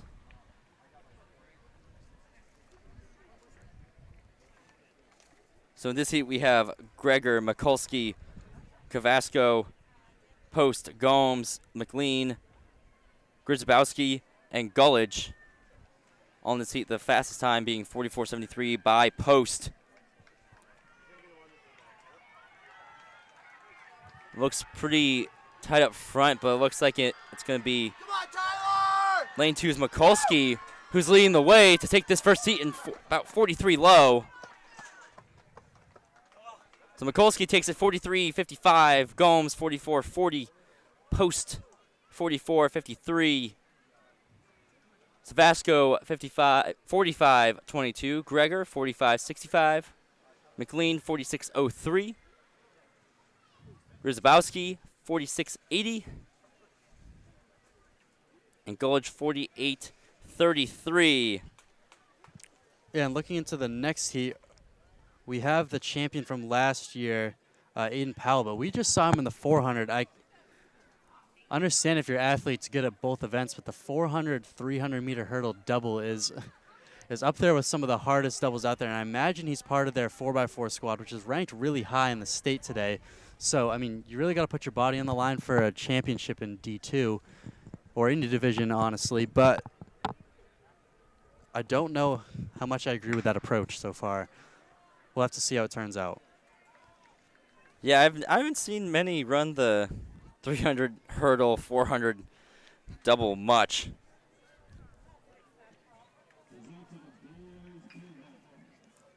But here we go. That's Henderson, I believe, from Sauhegan. He won the 110 hurdles. Yeah, so he's in the chase for his second championship of the day. It looks like he's getting some competition from Lee of Co Brown, as well as Reynolds of Merrimack Valley. Yeah, it looks like Reynolds might be able to edge him out here, and it looks like he will. About 40 mid to get there. So Reynolds will win it 41-1-4. Powell of Hanover 41-4-6. Lee 41-58. Calderon Rios 42-8-5. McCamick 43-07. Henderson 43-22.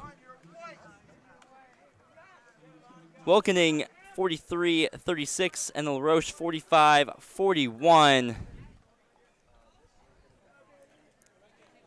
And actually, I'll correct myself. It was Aiden Bradley, not Aiden Powell, that we saw in the 400. So it was not a 400-300 double, but I do imagine that both of these guys I was going to say, that would be very headlining their 4x4 squad. So either way, we're going to see a 300 hurdler and a 400-meter runner doing a double with the 4x4. And that's at least what I assume will happen. So moving right on, we have up on the track the girls' 800-meter run. State record is 2:06.42. Division II record is 2:08.81.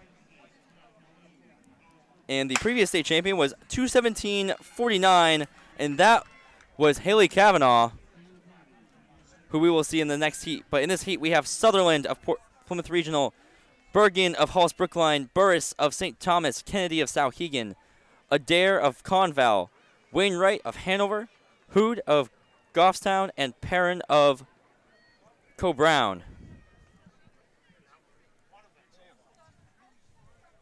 And some of our distance experts are back. I'm going to hand the mic back over to them. I'll have Aston Cox and Rory Curran back on with me as we get underway. We're back. Everybody can get excited.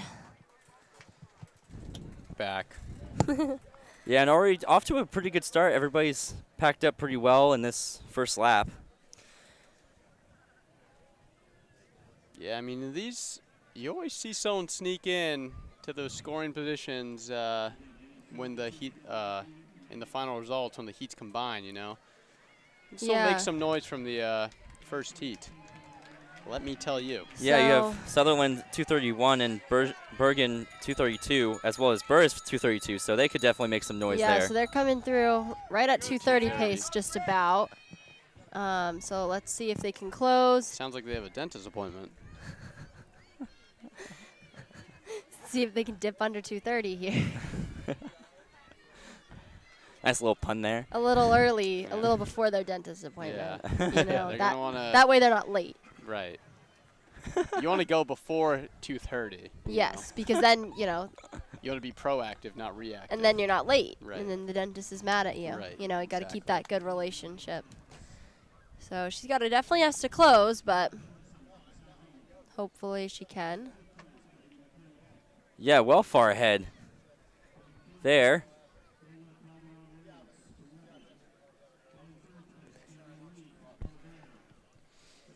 But the rest of the pack looks like they're coming on, yeah. It's probably gonna be right on 2:30. Right on time for a Right dentist on appointment. time. You know, if you're not gonna be early, you might as well just be right on time. Better late than never. Yeah. You know? I don't know. It's gonna be close. You gotta close. 225, 226. Get in, you're She's gonna gonna be get late. in there. Gonna Gonna be late. Oh, 230. Woo! Low. Followed by Conval, Hollis Brookline, then Plymouth. So Right on official time results. there. Yeah, 230.45 for Burris. That's Punctual. gonna really mix things up for this next heat. Adair 233.40. Bergen 234.58. Sutherland 234.82. We'll see how that stacks up against the second heat. Yeah, 230, Hood. that's the time to beat. Yeah, a lot of these girls under 240. So Hood 237.69. Wainwright 237.86. And then Kennedy 240.03. And then Perrin of Co-Brown 245.02 to round out that heat. I already see 3 or 4 girls that are On your mark. Doubling back. doubling back. Yep. Yeah, so Kavanaugh coming back to as the reigning 800-meter champion. So it'll be Kavanaugh, Tashida of Goffstown, Swanbun of Sauhegan, Perrard of Hanover, Bonifato of Oyster River, Bell of Hanover, Spack of Merrimack Valley, and Lovett of Co-Brown. So there goes Kavanaugh again. Just kind Yep, of right out front. Yeah, she's seated with a 2:18. So she's through pretty quick, but that's as expected for sure. Yeah, again, those looking back at this Division II and state records, those are pretty far from Kavanaugh's seat time. 2:08 and 2:06 are those records. yeah, I mean, that's fast. Yeah, New Hampshire had a good little 800 era going on when I was in middle school. And there's Kavanaugh right up front. Yep, she looks good, in control. Then Tashida That looks to be. of Goffstown. Yeah, she had Yeah. a good breakthrough indoor season, and I Yeah. think she's continuing on this outdoor for sure. Yeah, it looks like she's made a good move on that next 400 too. Yeah, I think Kavanaugh just has the confidence in these couple events. He's just been so dominant the past couple of years, honestly. Yeah, she looks So- good. She's powering down that back straight. Yeah, she's got. She really opened up that lead in that. Yeah, it's really kind of reminiscent of that 1600 that we saw. She really was Yeah. pushing Really on that give gas on anyone- that backstretch. Yeah, didn't give anyone an inch.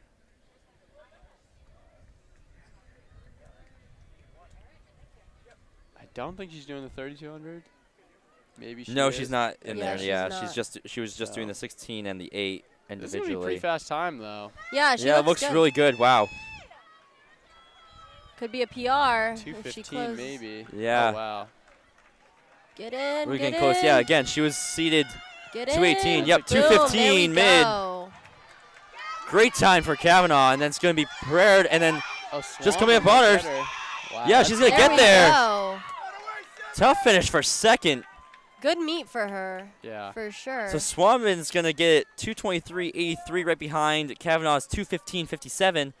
Perrard right behind 224.04. Tashida 227.17. Bell 228.54. That 230 is going to sneak right in there. Yeah. Yeah, it looks to be. So really great race there. Yep, Yeah, 232.12 for SPAC. Note that Sauhegan Swanbun is a freshman. So Yeah, she had a great meet. Yeah.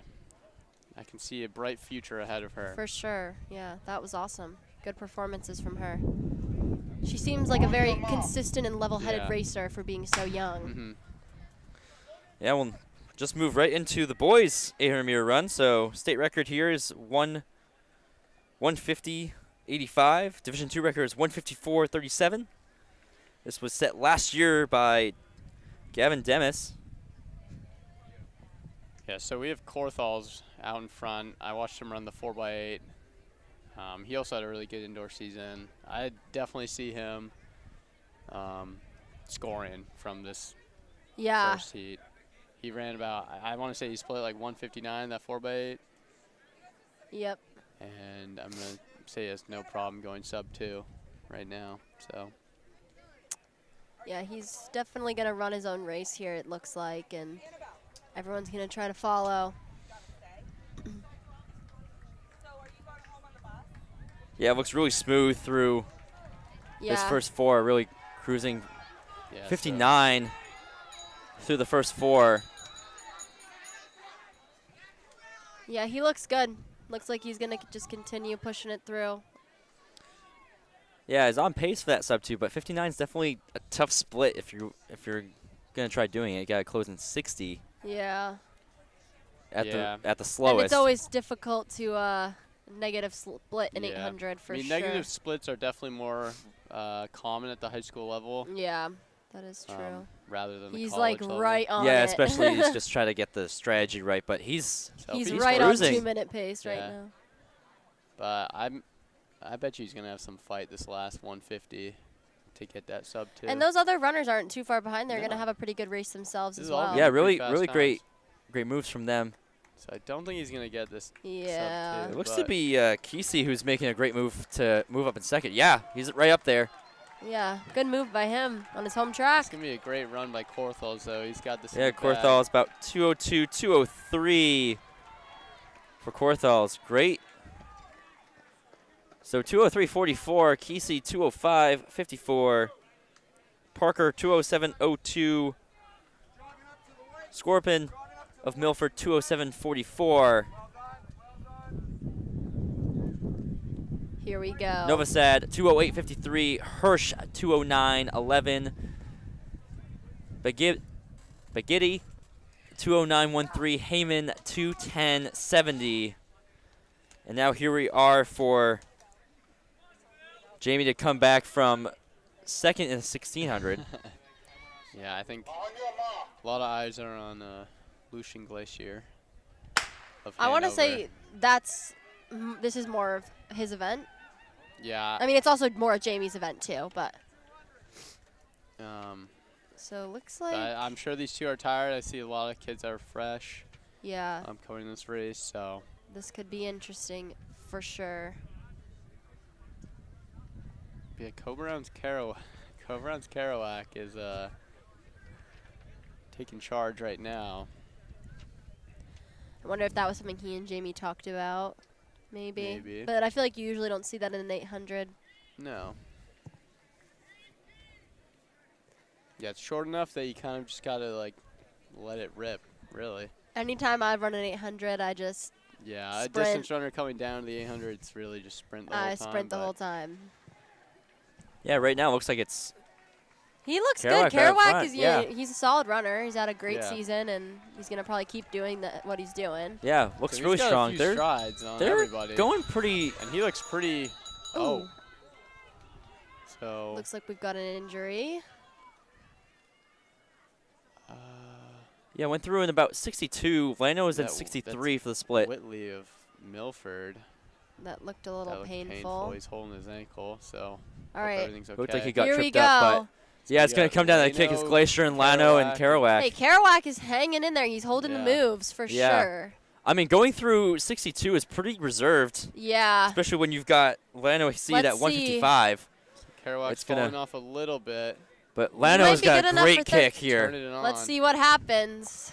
Here Glacier they go, looks like coming he has around a the little turn. less fight than This the is a last great but race. Yeah, he's here. definitely gonna. Looking He should back. put a little bit more effort in this one. Yeah, let's hope. Let's hope. Oh, wow. my gosh, This is it's gonna coming be down to Lano the wire. down to the wire. Glacier Oh my trying gosh. to get there. Ah, yeah. Looks like Lano's gonna get it. Got it. Wow. That was an awesome race. Let's I was look too to focused see the on race, I official. didn't even see the time. Yeah, me too. 157. 157. That's a pretty strong. That's a Negative really strong. split Yeah, there. went through in 62. Oh, they're only showing. Only have the 400 splits for now. Waiting So good on on Lano to official results. Oh, fight to the end there. nope. They're at the end. Cope round 157.72 for Lano.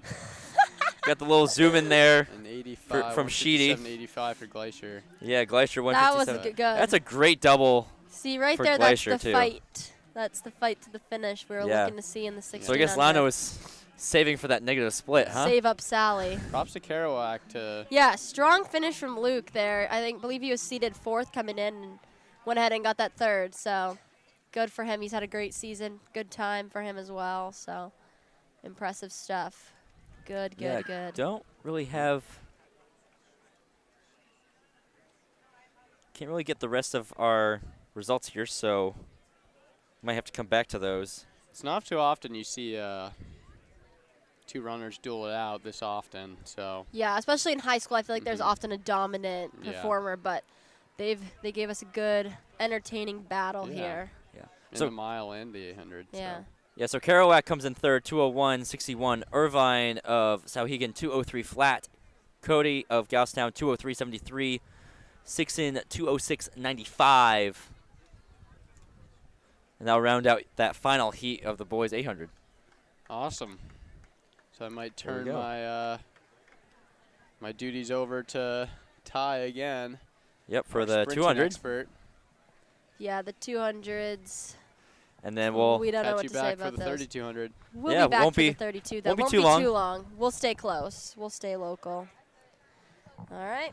So bring Ty back here for the 200. So moving into girls 200 meter.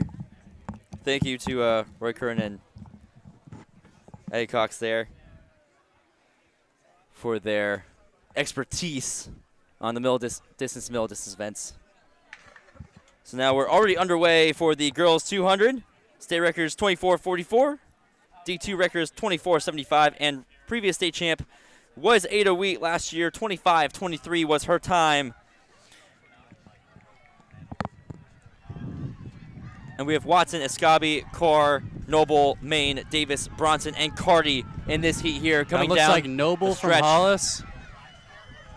Yeah, coming down here about 27 high. 27.74. We always like to see people in their going under their seed times. It's always a good sign for the fast heat coming up. So Noble will take it 27.74. Maine 28.21. Carr 28.27. Watson 28.28. Carty 28.42.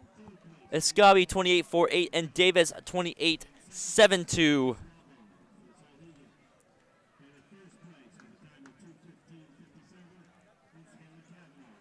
So now Erin Carty is returning from her two state championships, coming back in the 200 to face off against Giordano from Milford and Ada Wheat. So this will be a great face-off in this final Yeah, and heat I of the know 200. I know Erin definitely feels like she has some unfinished business in this 200 today. She's got the hype going from her double crown already. Usually you think of a triple crown in the sprints of the 1, 2, and the 4, but this would be very impressive if you can put the 300 hurdles in there as well. And speaking of triple crown, while I was off the mic, was talking around the track, and Tommy Fogg of Oyster River, who has won long jump, is the highest seed in high jump, and his fourth in triple jump might be a jump triple from him today. But we have these girls going off right now in the final heat, the 200. So again, Ada Wheat is the favorite here with Kelly in 1, White in 2, Carty in 3, Wheat in 4, Giordano in 5, Lutz in 6, Pawlowski in 7, and Van Dyke in 8. And so it's going to be Wheat coming down the stretch all on her own, Looks like right a behind 25. Giordano. Yeah, again, D2 record was 24.75. Her previous time last year was 25.23. But she'll win it in 25.33 for her second D2 championship title. Giordano coming in second, 25.96. White, 27.16. Pawlowski, 27.39. Kelly, 27.55. Carty, 27.56. Van Dyke, 27.80. And Lutz, 28.10. To end up for the girls 200-meter dash. So moving right along in these D2 championships. Yeah, quite an efficient meet so far, and congrats to We of Kennett for the back-to-back 1 and 2 double championship, and even in the 4x1 as well. So I guess you could call that a triple crown for her.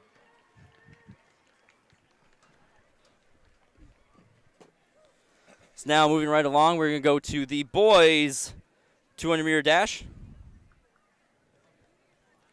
So coming up in this first heat, we have Ben from South Hegan, Shane of Hollis Brookline, Katzel of Sauhegan, Keene of Plymouth Regional, Willette of Oyster River,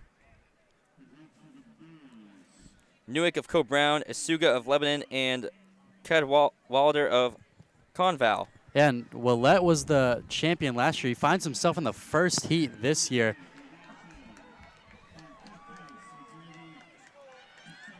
And he's way out front here. Yeah, and that's Getting a ahead. 22 low possibly. 22:41. That's big time out of the first heat. That has a chance to maybe get himself into the top 3, maybe win, depending on how the legs of Bruno and Edwards and even Bradley are doing in the next heat here. So yeah, so Olette takes it 22:41 for that heat. So that'll be a time to beat for this next heat coming up. And this one, you have all 8 runners under 23 seconds. Yeah, and that's a good time to highlight just where the state is right now in terms of sprints. It's unbelievable to see the shift that we've seen over the last few years. I remember times when it was just Seth Bayless from Merrimack Valley running a sub-11, and now we are lucky enough to have people across all divisions being really competitive at times from even 10:65, which we saw from Genshos yesterday, to Bruno running 10:77 today, and then all these guys under 23. Last year, all you had to do was basically be under 23 for this championship. So, well, that gives them a tough time to beat.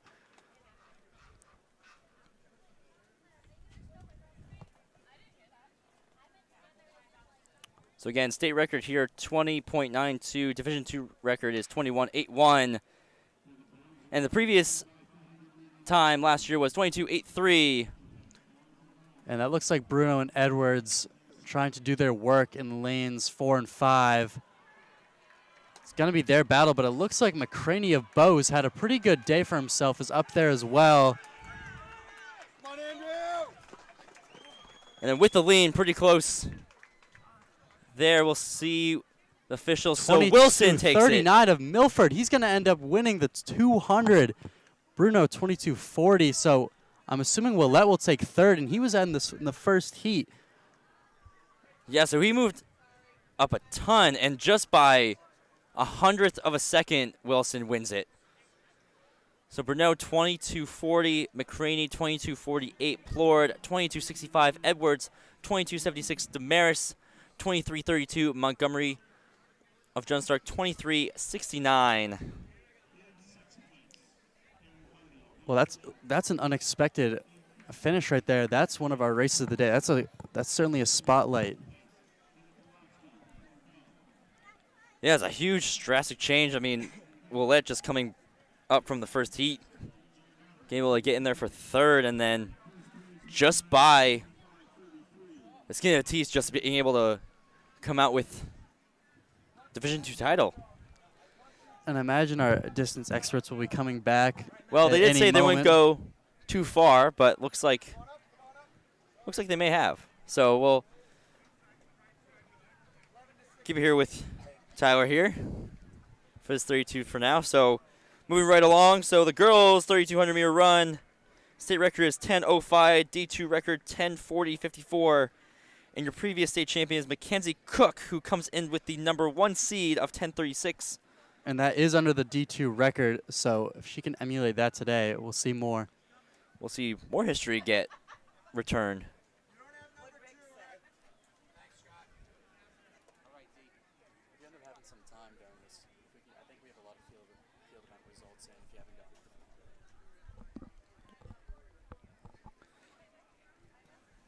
It looks like we have Perard, who won't be in this event. She was seeded #2. On your mark. Had quite a day already with great performances All right, in the handing it over 600 to and Addison Cox. 800. Right on time, maybe. It's so hard to get over here from the infield. Just go all the way around. Yeah, there's not many entrances from the Woo! infield, huh? No. Rushed on over, so here we go. Earl 200. So I was just talking with Tyler. So Mackenzie Cook comes in with as a reigning champion, and also has a seat time coming under the D2 record into today. So could see that get broken. Yeah, I mean, I depending think on the it's pace. a great day for it. The weather's beautiful right now. I feel like it's like the perfect amount of warm for a 2 mile. And she's been having a great season, so I wouldn't be too surprised.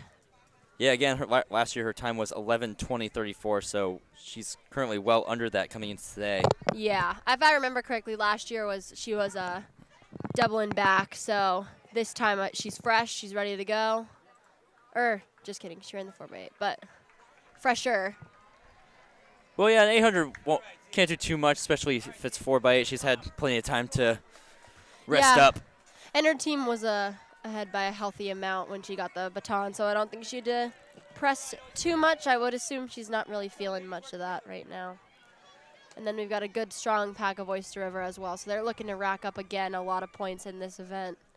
But they're really a really well-rounded team across the board. They kind of have points everywhere, so. Yeah, again, Oyster River just being the team coming in. 158 points was their projection coming in. Right. So, and then we'll get into some field event results here as we go through the 3200. So, right now we have the girls long jump. So we have winner of 16 feet 5 3/4. We have Louder from Manchester West. And then we have Baumgart of Oyster River. Then Lutz of Lebanon. La Rochelle of Bow. Then Donovan Laviolette of Kingswood. Then Pelletier of Kingswood to round out your top 6 for the girls long jump. Solid performances there. So we're coming up on 800 meters here in the 2 mile. Looks like she's coming up on a pretty good split here. Yeah, so we're going to be right about 5:20 pace.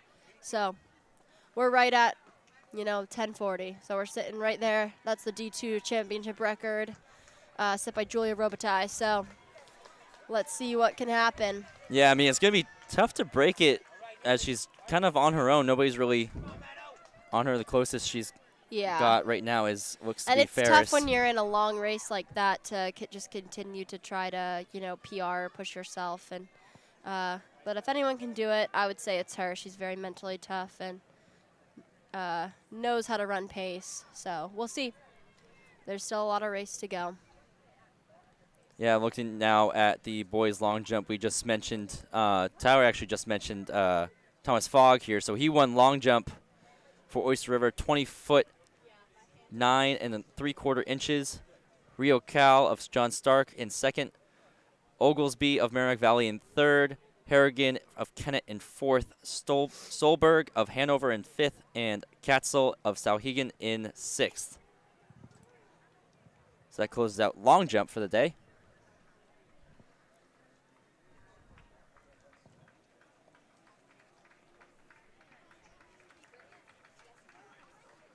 All right, here we go. So we got 5 to go. She's 1 away from about the mile marker. Yeah, so it seems like she's kind of settled into, I would guess, if my math is correct, 81, 82s the past couple laps. So, I mean, she has a very healthy lead. There's not really much else she needs to do here. Yeah, she's got about, 10, 15 seconds? Yeah. About? Yeah, maybe she's kind of just looking for an honest effort today and then is looking, to run faster at meets where she has a lot more competition to push herself. Yeah, she'll definitely get those at Meet of Champions next weekend, New England. I mean, it's just so tough. Sometimes I feel like you can pull it off, but other times you kind of get stuck in a settled state. But, yeah, she still looks great, looks strong, comfortable, relaxed. Yeah, it looks like Ferris right now in second. She's kind of on her own there on that back straightaway. And then we have a pretty solid chase pack right behind her. A couple of, I believe all 3 other Oyster River girls are in that pack. Mm-hmm. That's comprised of Roy, Zanson, and Cook. Yep. There we go. So she's through in about 5:26 for the mile. So yeah, right there you can see your second place runner. And we have Rory coming back with us here. He's decided to join the party. Yep, drop some 3,200 meter knowledge. Who do we think is more knowledgeable about the 3,200? Me. Really? Yep. How many state championship 3200s What about the girls' did you 3200? win? Bunch. How many A did you? bunch. Oh. Like a ton. So here we have Rory Kern, multiple-time girls 3200 state champion here with us today. I'm All just right. joking. Well, who has a faster 2 mile time, me or you? Okay. I'm pretty sure I do. So.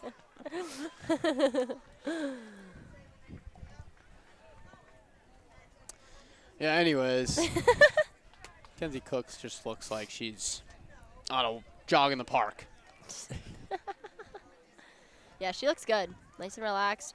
It'll be helpful she'll start picking up some lapped runners here, so that might help her put her eye on something.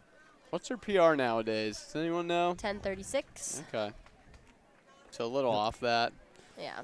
but Yeah, that seat time we were just mentioning was about 4 seconds off the D2 record. oh, there you go. Yeah, so we were looking to see maybe she could pace herself Yeah. there, but Don't blame her for not going all out for this. yeah, again, comfortable lead, She's gonna no have need many to. more opportunities this summer to do that. So. Yeah. Yeah. So again, we got some more field event results coming in. So for the girls high jump, we have Penelope Annis of Goffstown winning, clearing 5 foot. And we have Oyster River's Trump at 2, Flynn from Plymouth Regional at 3, Lucas of Merrimack Valley in 4, Wilson of Bow in 5, and Carlson of Hollis Brookline in 6. I mean, look at these Oyster River girls all grouped up, man. It looks like they're just on their They know how to everyday work training together. run. Yeah. Yeah, this is where they're going to be getting a lot of their big points. They were about, I think, about 3 or 4 track events ago. They were about 65. Yeah. All right. So it was 9 events out of 18 scored, and they had 65 points. Right now, they're actually currently at 90. Actually, have it pulled up here. And then looking at the boys' race, Hanover's up by a 10-point lead against Co Brown.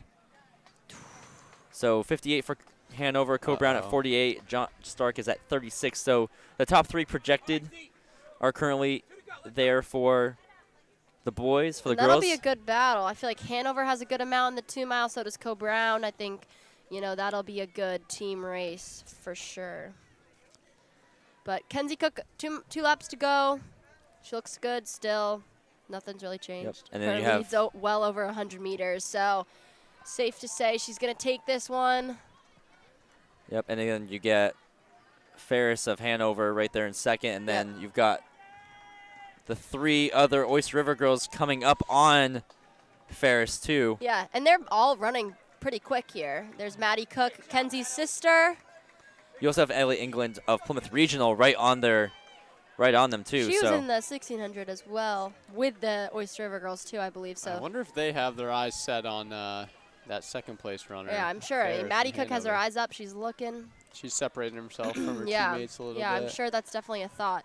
I mean, there's still a good, I'd say, almost little under 50 meters, but 2 whole In laps. the last 800 of a 2 lot of mile, I mean, times. people can get real tired and people Yeah, can that's find true. a second win. So Yeah, Maddie Cook really is putting it down right now. She looks good. And her teammates also separating themselves from the Plymouth girls. So they're securing a good bunch of points, which is good for them. Here we go, bell lap. yeah, about 9:43 unofficially with 400 to go.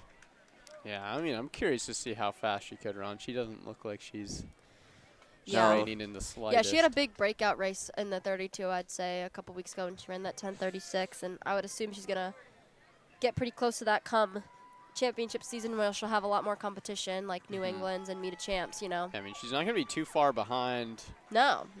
that PR, and it doesn't look like she's trying at all. I mean, Exactly. even when she does run really fast, it doesn't look like she's trying. Yeah, she's a very Nice. relaxed and efficient runner. So, Yeah, Maddie Cook closing in. still got some work Still left. has some work to do. I don't know if she'll be able to do it. She might That'd run be out of pretty real estate impressive. here, but. And the Hanover girl, Yeah, she's turning Ferris. it on. Yeah, she's Yeah, not she's- slouching either. No, she's just trying to pull away. And yeah, the other Oyster River girls have kind of pulled apart here. Maddie Cook coming to the last 100 meters. Or, sorry, Kenzie Cook. Yeah, so Mackenzie all the way through since the beginning will be your 2024 Division Yeah, gun to II tape here. champion. Yeah. Wonder if she has a celebration. No. Doesn't look Thinking like about it. what She she's looks gonna like she's just do. gonna kind of cross the line. No celebration is the best celebration. I agree. Yeah. That's what they say. Says you. You know, that's very interesting. No, it's on like a deeper level. Like, there's no celebrating like, oh, I just forgot, and then there's like celebrating because I thought about it, and then there's like, oh, there's no celebrating because I thought about it. So her official I time don't will be understand. 11:06:45. Great we have finish Ferris. by Ferris. 11:32-ish. So 11:32:21. Here comes Maddie Cook, looking good. So Cook sisters Good 1 and finish. 3. There we go. Oh, she looks pretty excited over So her time. There we go. so her time will be 11:44:31. And then we'll roll in the rest of the Oyster River girls. Roy 11:51:05. Kind of get those results slowly to come in. Byzantium 11:53:10. England 11:59:07.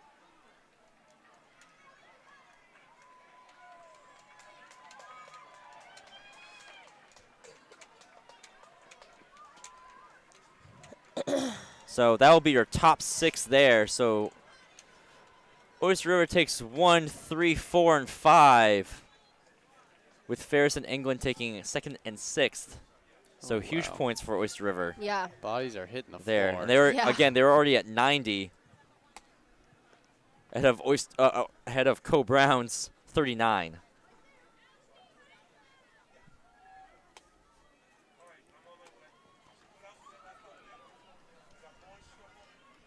So now we got a couple of girls left here coming down the straightaway. 40-32. So quickly still look at the scored field events. So for the girls' side, we still have girls javelin throw. Emma Zabliski winning with a mark of 114 feet and 5 inches. Then McNeil of Conval in second. Drapo of Oyster River in third. Heelshorn of Co-Brown in fourth. Sinclair of John Stark in fifth. And Sexton of Oyster River in sixth. So a few more points there. And then going into some of the boys' events here. Boys pole vault. We have McDowell winning pole vault, clearing 13 feet 10 inches, which is bettering the previous state champion last year. Then Pasinski in second. Petrucci from Lebanon in third. Connor of Co-Brown in fourth. McDowell of Bow in fifth. And then Bissett of Oyster River in sixth. So pretty good 3,200 today. Yeah. I'm Yeah, how interested to about it? see this next round of Yeah, battle here. gosh. Yeah, it's been a constant back I and think, forth between Lano and Yeah, Gleiser. So The big threat here is going to be William Smart. Yeah, so let's run down the seed times for you. We have Jamie coming in with the number 1 seed at 9:25. Samard coming in with the seed at 9:29. Owen Stein of Sauhegan 9:38. Andrew Valentino of Hanover 9:43. Sunny Namia of Co-Brown 9:45. Lemaire of John Stark 9:49. Lucian Gleiser of Hanover 9:53. And Ryan Ferris 9:56 for the top 8 times coming in. So I would go out on a limb and say Gleiser can run a lot faster than 9:56 or 9:53. But I know he's definitely more of a middle distance guy. But I would say he can definitely be up there. Who's this? Sorry, Gleiser, his seed time is 9:53. I was hearing Rick Berryman lay down the law. Hip numbers. So now if I we're was Samard here, I'd be going all out right now, just trying Well, to drop the field. He is definitely not doing that. No. I'm just saying, if I was him, that's what I would do. I'm sure he's probably tired. I'm sure a lot of these kids are tired. Yeah, I would From, expect this doubling might not back. be a 9:25 race No. today. I would expect it's going to be more, which sets Gleiser up for success. Yeah, I think it definitely favors our middle distance runners that are moving up to the 2 mile. Yeah, I mean, right now you have 2 Oyster River kids taking charge. Yes. They're not Sorry, we have a little bit lazy, of a really. camera glitch going on, but we're getting that fixed. So You kind of got a nice little overlay. yeah. But we're gonna work on that and get that fixed for you guys. Don't worry, the 2 miles is a nice long race, so you won't miss any of the crazy action.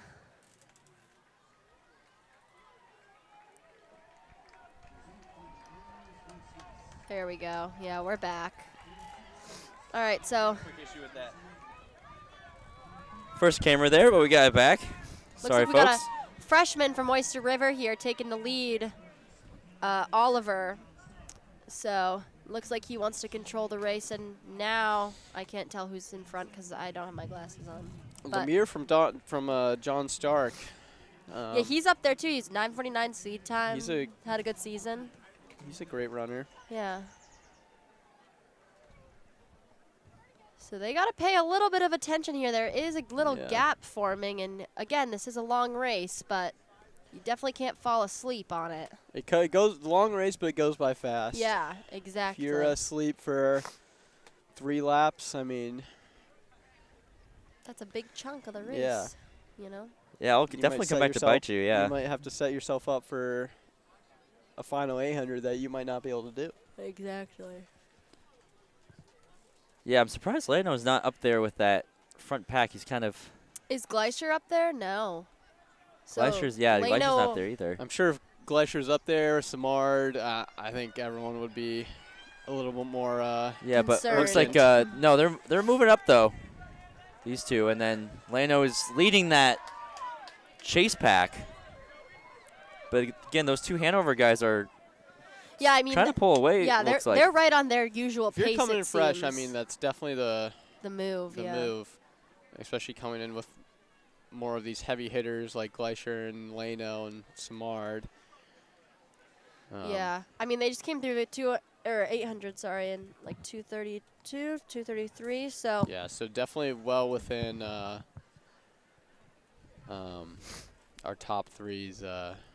yeah, and those guys up front are definitely used to running that pace. That's all Right. right around their usual pace, anyways. So they're probably just settling into what they know and seeing what can happen. But I would assume in the next couple laps, Lano, Samard, or Gleischer are gonna make a move up front. Yeah. And if you're tripling or doubling or tripling back, you can really lose a lot of confidence when you look up and you have a mile to go and you have to go catch a bunch of people that are 50 meters ahead of you. I mean, that could really blow your confidence. And I mean, it almost makes it not worth it Yeah. to be jogging the first couple laps, Right. you know, because then you have to do all that work to get Right. back up there. Looks like Samard is deciding, all right, I got to put some work in on Yeah. this front pack here, just I'm sure you'll see. lessen the load for my later self. Yeah.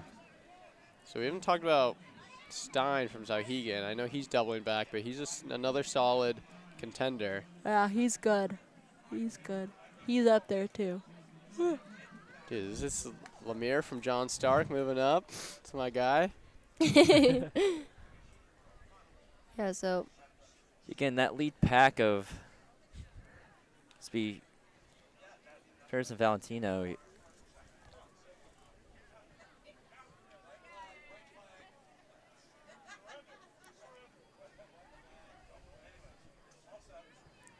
So our 800-mile champions seem to be backing off just a little bit.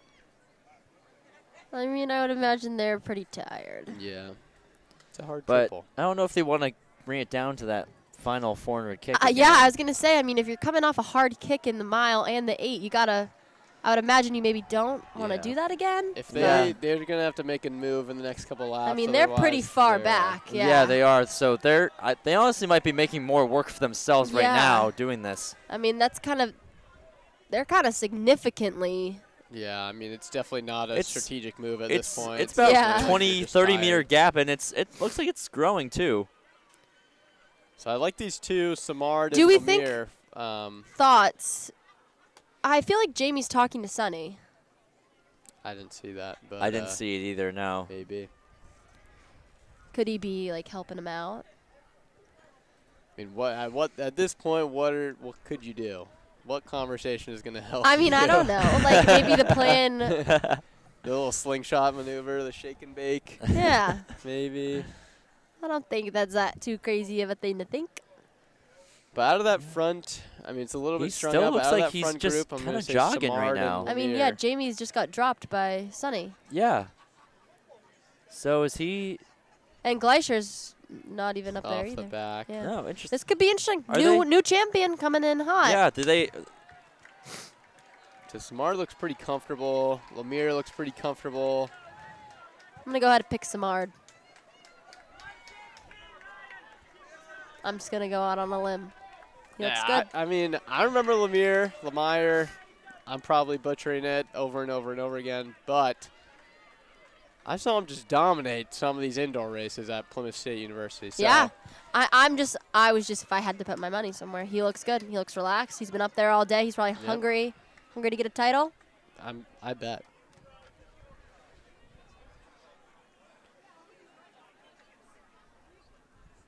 Yeah, I'm excited to see who takes this one. New champ. New Some champ of in these the runners house. tend to fly under the radar, but this is well deserved. Yeah, this is effort. exciting. Yeah, we're coming up on Jeez, 2 John laps to Stark's go. not giving an inch. Tell you what. Yeah, He's, this is going to be good. I'm excited. Yeah, it's pretty tight race up there. he's Yeah. in it. Yeah, so Samar just took the lead over Hanover. And watch, Lemire's gonna just put himself Yeah, it's right been. up there we go. We've got a solid 4-man race here with got 2 800 laps to to go. go. That's mean, exciting. Out of those 4, Samar Featuring definitely looks the most comfortable. Oyster River freshman. I think that's Yeah, this is important gonna to be note. He's got Yeah, some it's youth Lemon. in here. He might not look like it because he's the tallest, but Yeah. he's Yeah, young. got some cool hair. Yeah. They look like they're moving pretty well right now Yeah, for going 800 to Yeah. go. coming up on 600 to go. This will be exciting. Yeah, no, they're definitely really picking it up now. Yeah. Here we go. Some really good races, exciting races today in this boys meet. So Samar's separating just a little bit. But wow, our Oyster River freshman is He's definitely hanging. contending. Yeah, he looks good. I would assume he's pretty quick. Pretty tall. That'd be a fair assumption. But Samard looks good. He Yeah, looks he like he looks- wants it. Yeah, He's looking looking back. Yeah, he's feeling good. And he looks like he's kind of picking up the. And then I want to say we have Pace, Valentino too. of Hanover. I mean, I also think it'd be a pretty exciting story if the freshman snuck it, but Samard is decisively increasing his lead. But what a race from the freshman coming in. He was ranked 9th, and he's going to score. That's pretty exciting. Yeah, we'll see what the final time is. But yeah, he came in with a 10:07, with everybody ahead of him being under 10.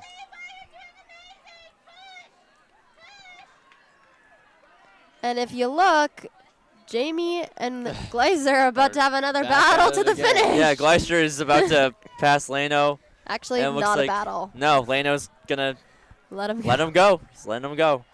I think, yeah, Lano looks like he's just kind of So Samard is. Oh wow! Oh, the freshman is Wow. closing. Closing Samar's in, looking but back, Samard though. will He's take it. Got it. Doesn't matter. 9:42. Wow, Samar, so the freshman, running huge 9:46. Huge PR for the freshman. He came in with a 10:08 or Wow. yeah, 10:07. 9:45. You love to see that. So Damn. that's awesome. a big breakthrough race. Those Oyster River coaches are Valentino. excited for him over there. That was awesome. You love to see it. It's a great race. So Samar 9:42.85, Lemon 9:45.90, Valentino 9:47.20, Lemire 9:49.09, 9:48.09, Stein 9:55.19, and the scoreboard's going a little quick for my eyes over here, but Yeah. Well, from what I'm seeing in the team race, I think that just put the nail in Co-Brown's coffin. I think Hanover's going to go ahead and win the team race now. yeah, again they were believe projected so. a pretty close race there. It was by 2 points. coming into today. So Hanover was projected 92, Co-Brown with 90. So we'll see where everything stands right now. Yeah, Oyster River has reached the 100 mark, gone over 113 with 3 events to go. And Hanover is still ahead by 10. 12 of 18 scored. So up by 58 to Co-Brown's 48. Co-Brown looks like they're pretty solid in second on both boys and girls.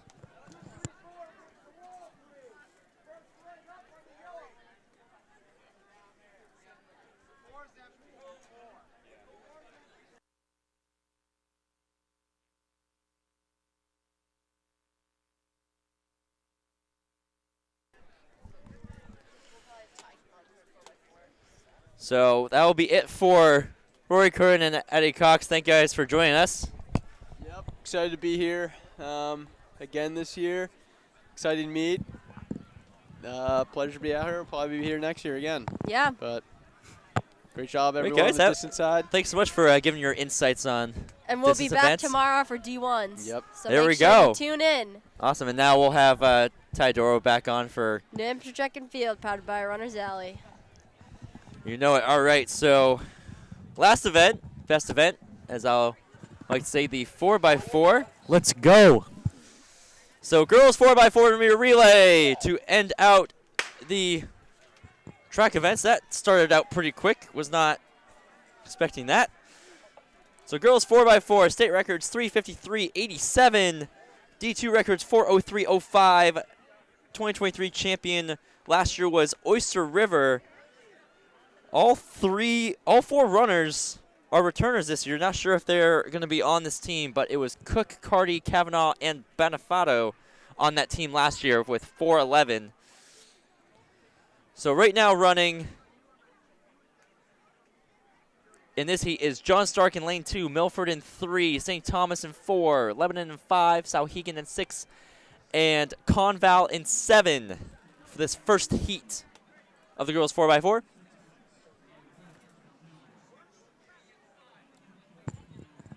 And usually we wouldn't have to be cautious about the handoffs in a 4x4, but come state championship time, You just never there's know what's gonna always some happen. carnage going around, so we never know what's going to happen here. Yeah, so right now it looks like Conval in the lead.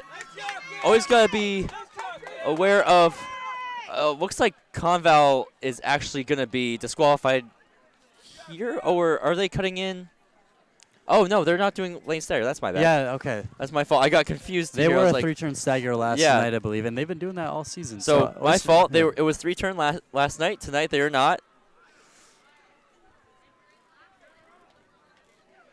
Have we gone over team scores at all recently? Yes, we have. Okay. So get you back up to date. So Oyster River is 113 for girls on the guys' side. So Hanover just moved up to 65 points. There, we've gone over a few field results here and there, but we'll go over the rest as we conclude the meet tonight. But so far right now, Conval in the lead.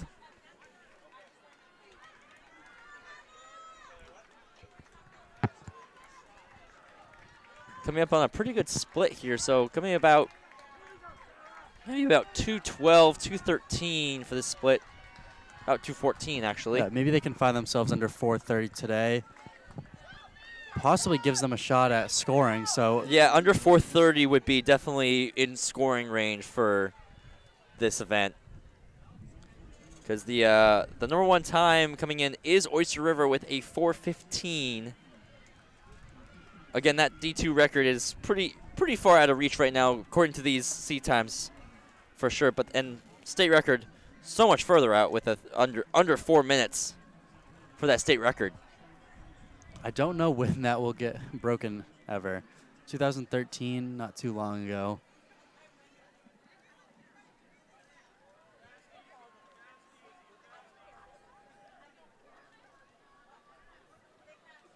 So again, Conval built up a pretty substantial lead, but it's getting closed in on.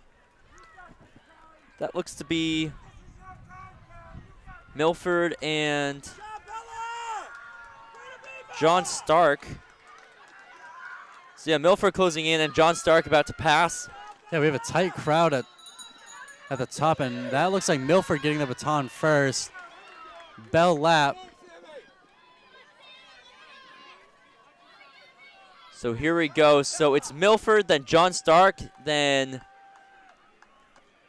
Conval, then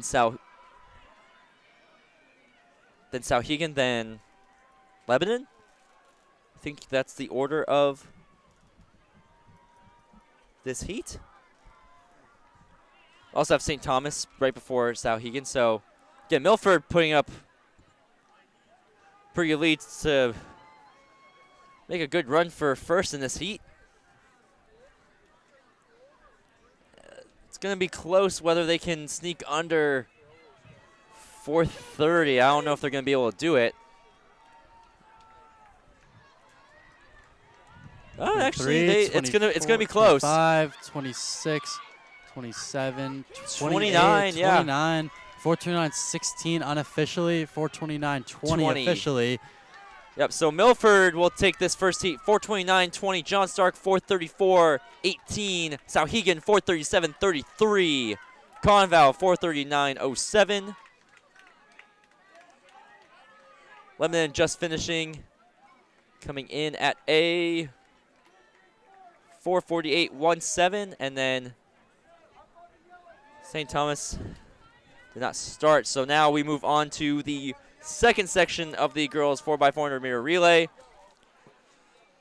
Look to have all 8 lanes filled here with Merrimack Valley in 1, Plymouth Regional in 2, Halls Brookline in 3, Oyster River in 4, Hanover in 5, Kennett in 6, Bow in 7, and Co-Brown in 8.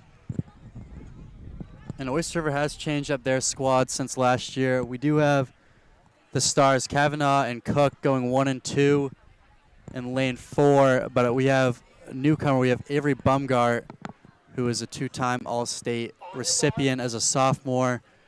She's going to be the third leg for them. Well-known sprinter, well-known jumper in the state, so we'll see if they can improve on their 4:15 time. I guess, wow, I was so surprised with the start in the first one was nobody was in blocks in the first heat, and nobody was in blocks in second heat either. Yeah, I mean, with such a dominant girls class we have, or girls field of distance runners, it doesn't surprise me. You always want to lean on them for your 4x4 win, especially come state championship time. Yeah, so Oyster River already going out to a lead. Hanover right behind. So it's Oyster River and Hanover looks to be your top 2, and that seems about right with Oyster River coming with the number 1 time and then Hanover with number 2 time with 4:19.74.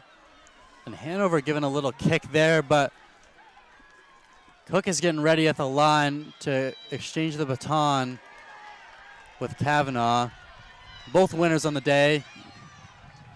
Looking to get their 4x4 baton award at the end of this.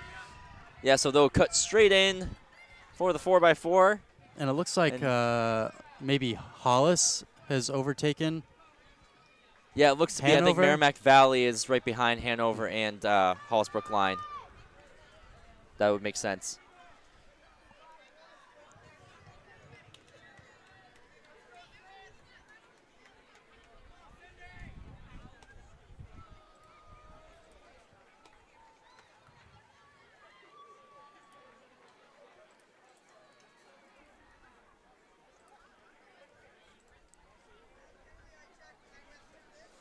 Again, Oyster River still with a solid lead here. Again, Hanover right behind them. The Hollis Brookline, then Merrimack Valley are your 4. Yeah, and as I mentioned, as Cook comes up, that's Bumgard of Oyster River getting the baton. Second exchange, she's off. Hanover's in second. Just about in their seating now, times.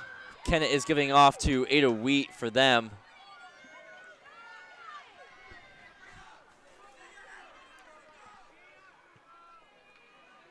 So now it looks like the field is getting pretty spread out now.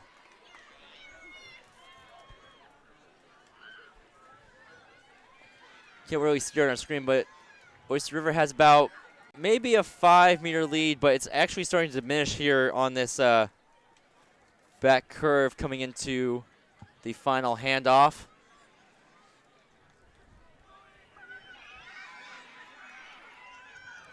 It was close last year. Cardi and Raposa of Kingswood both had to dive at the line for the championship last year. So let's see what Cardi can do on the anchor leg here as Hollis has overtaken Hanover and Wheat comes up right behind.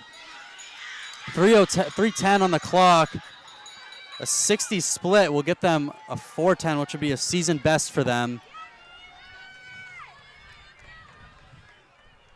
So again, pretty spread out, but definitely not without, still within reach potentially, but it's going to be tough with this Oyster River crew. Yeah, and that gap is definitely bigger than we saw at this place in the last leg. Tyler Sheedy giving us good camera work here with the commotion and crowd inside the infield.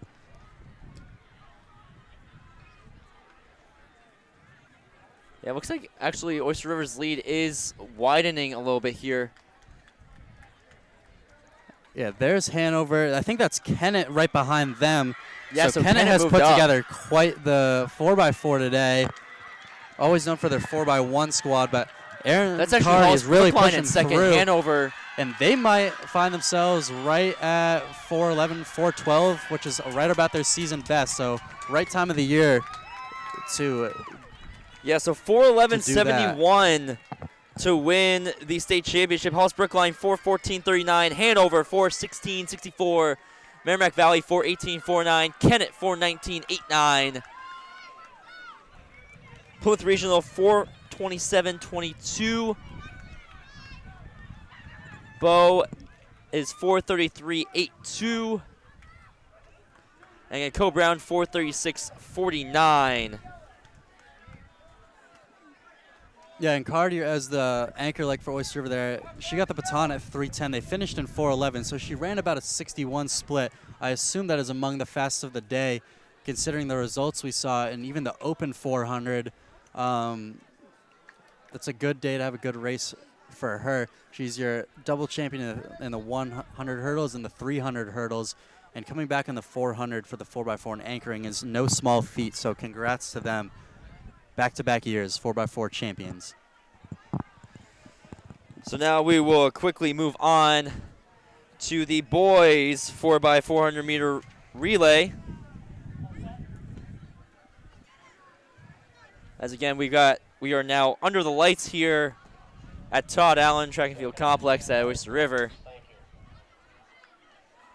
Thanks to everybody here again, the volunteers, referees, Lancer Timing, for their work today. Yeah, and we only have boys high jump yet to be scored and after this populated race. onto this result. So even if Co Brown finds a way in their 4x4 to get 10 points out of this, it doesn't look like they'll end up having a shot at this title, pending these results populating into Lancer Timing.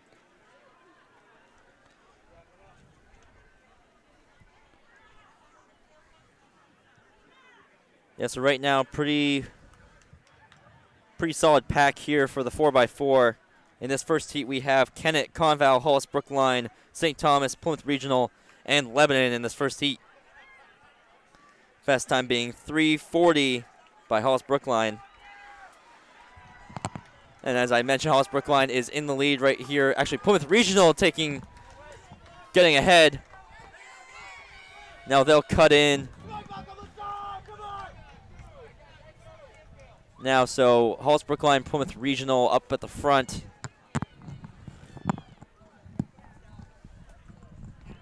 So it looks to be Hollis Brookline pulling away a little bit now.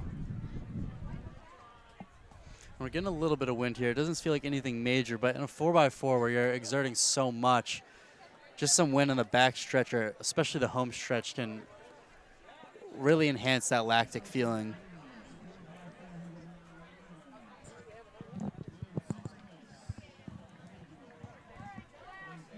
So now coming off that curve, Hollis Brookline moving in, but Plymouth able to close a gap, and they are really coming down the straightaway. Yeah, That wind. And Plymouth has made some upsets today in these relays, so let's see if they can do the same in this heat of the 4x4.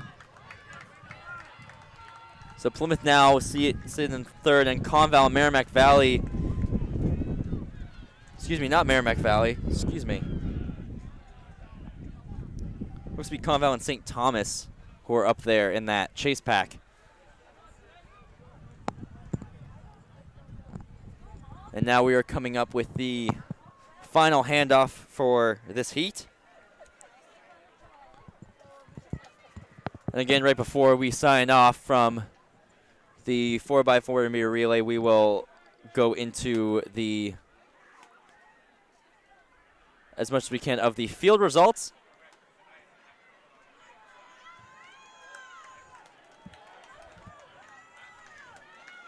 Right now, here we go with the final handoff. So Hollis Brookline still in the lead. Quick, solid handoff there for all four of these teams here. So it is Hollis Brookline, then Conval, then Plymouth, then Kennett are your top four.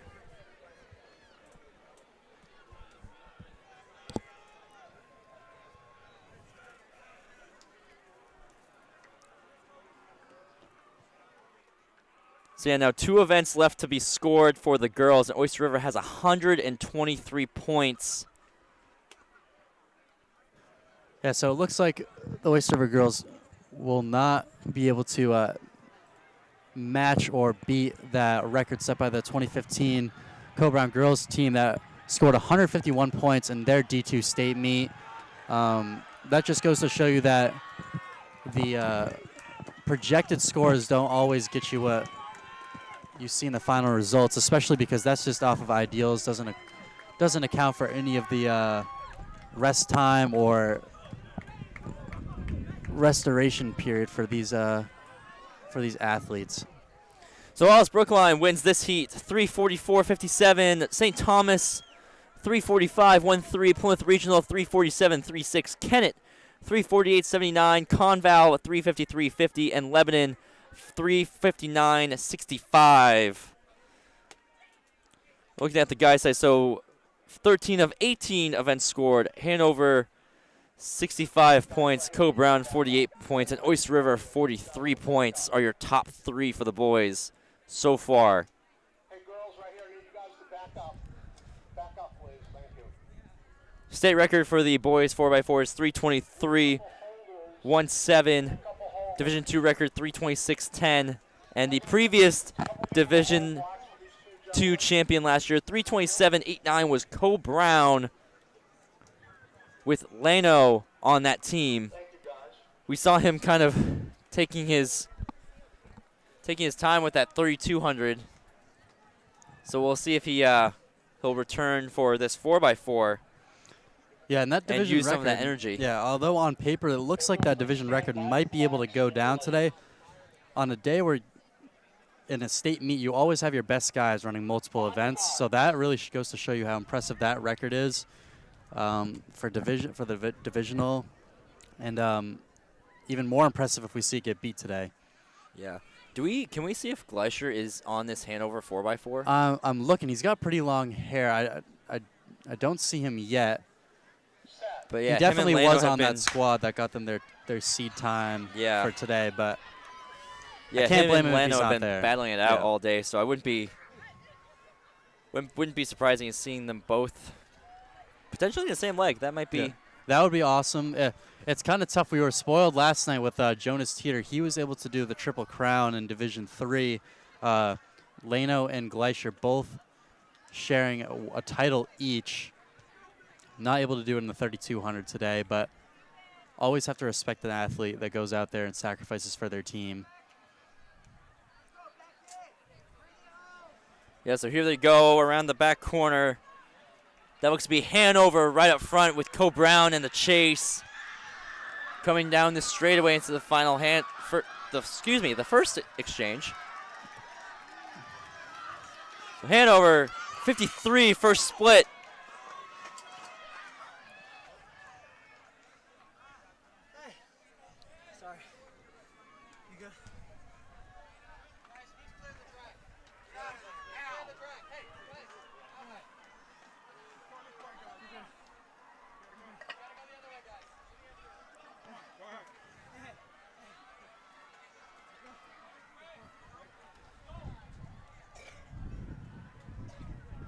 Very hard for us to see. Looks like that's across the Hanover still in the commotion, lead, or maybe Hanover making the that's Hanover making the move now over Salhegan.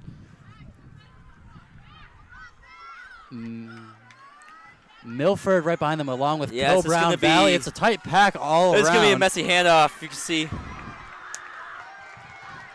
little bit skeptical here. So it's going to be Hanover, then Milford, then Salhegan, Co-Brown, Merrimack Valley, Oyster River, Plymouth, then Bow. Excuse me, that's John Stark, not Plymouth. So now really strung out. Lots of moves coming out here in that back straightaway. But Hanover is way up front right now.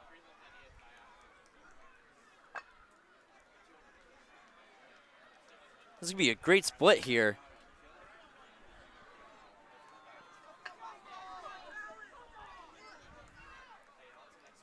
So Hanover cruising in first right now. Pretty sizable lead. You've got, looks to be Oyster River making big moves to get up themselves in second ahead of Milford. Got Merrimack Valley and Co-Brown coming down the straightaway. So good handoff there. Might be able to get themselves under 230, perhaps. Guys having to push some people out of the way there.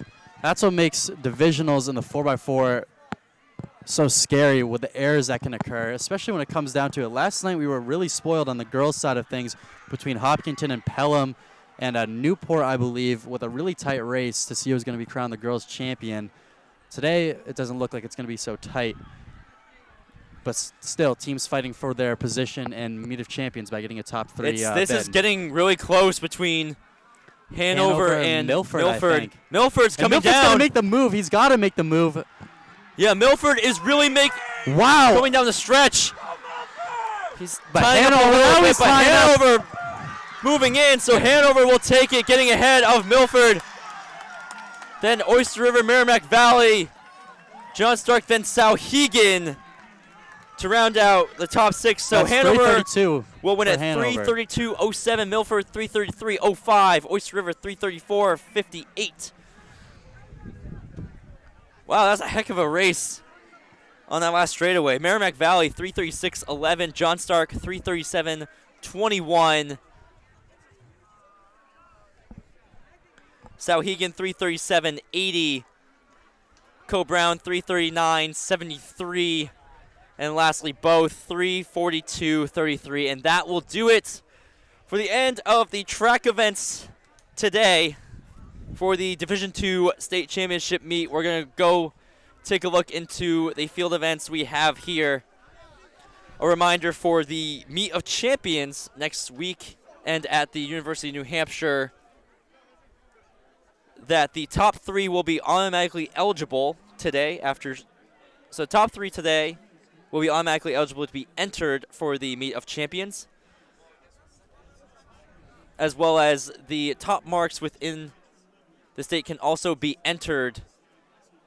So that means even if they did not compete in an event they want to be entered for today, they can have a chance to be entered for in the Meet of Champions, which has all three divisions compete against each other.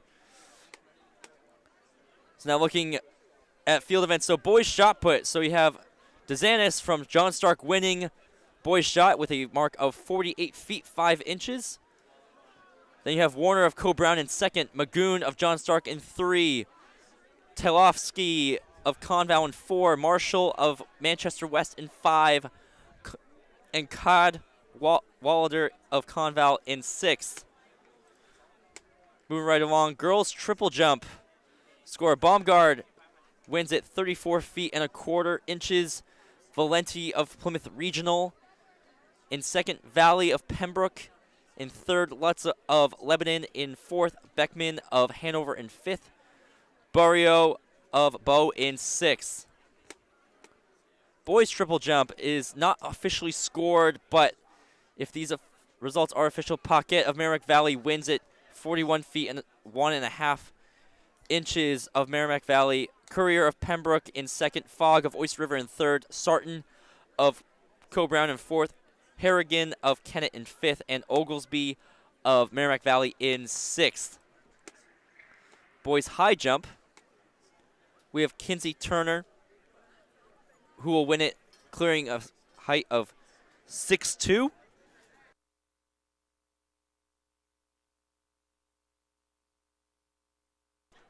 And you have Fogg of Oyster River in second.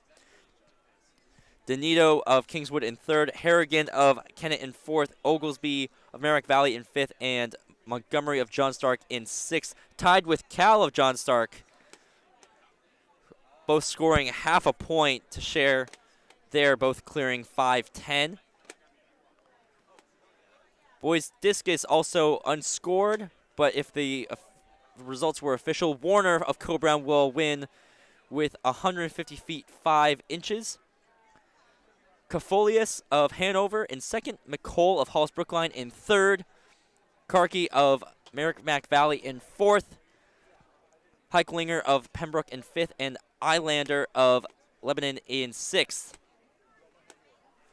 And then finally for field events girls shot put, Grenier will win for Co-Brown with a mark of 33 feet. Karsanovich of St. Thomas will take second. Bernard of Bow will take third. Drapeau of Oyster River takes fourth. Rick of Milford takes fifth. Cook will take sixth for Lebanon. And so that does it for field events. So looking at the scores of tonight, looks pretty solid here. Boys might be a little bit tough to decipher here, as John Stark and Oyster River are both tied second right now with 51. Take a look at online at lancertiming.com. It'll be live.lancertiming.com for the official live results for team scores as we are about to sign off. But for the girls, it looks to be Oyster River will be your Division II team champions today with 133 points. Officially, they still have one event left to score, but that'll do it. So, we have an update on the boys now. Oyster River ended up just beating John Stark. They ended up with 57 points. John Stark 53. Hanover finishes with 75. So yeah, it looks to be Hanover pretty solid. We still have 3 more events, but that first. is the first change right there.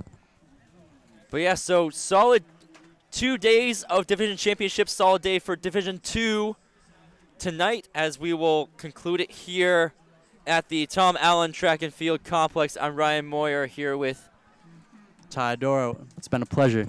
Yeah, and earlier we had, of course, Rory Curran and Addie Cox come on for their distance expertise. So we'll see them again tomorrow, thanks to Tyler Sheedy on our #1 camera, as you see here. So we'll say so long from Oyster River High. Have a great night, and keep a lookout for those official results on live.lancertiming.com. This is New Hampshire trackandfield.com, powered by Runners Alley. Me Hub, sponsored by Tim's Truck Capital. So long and have a good night.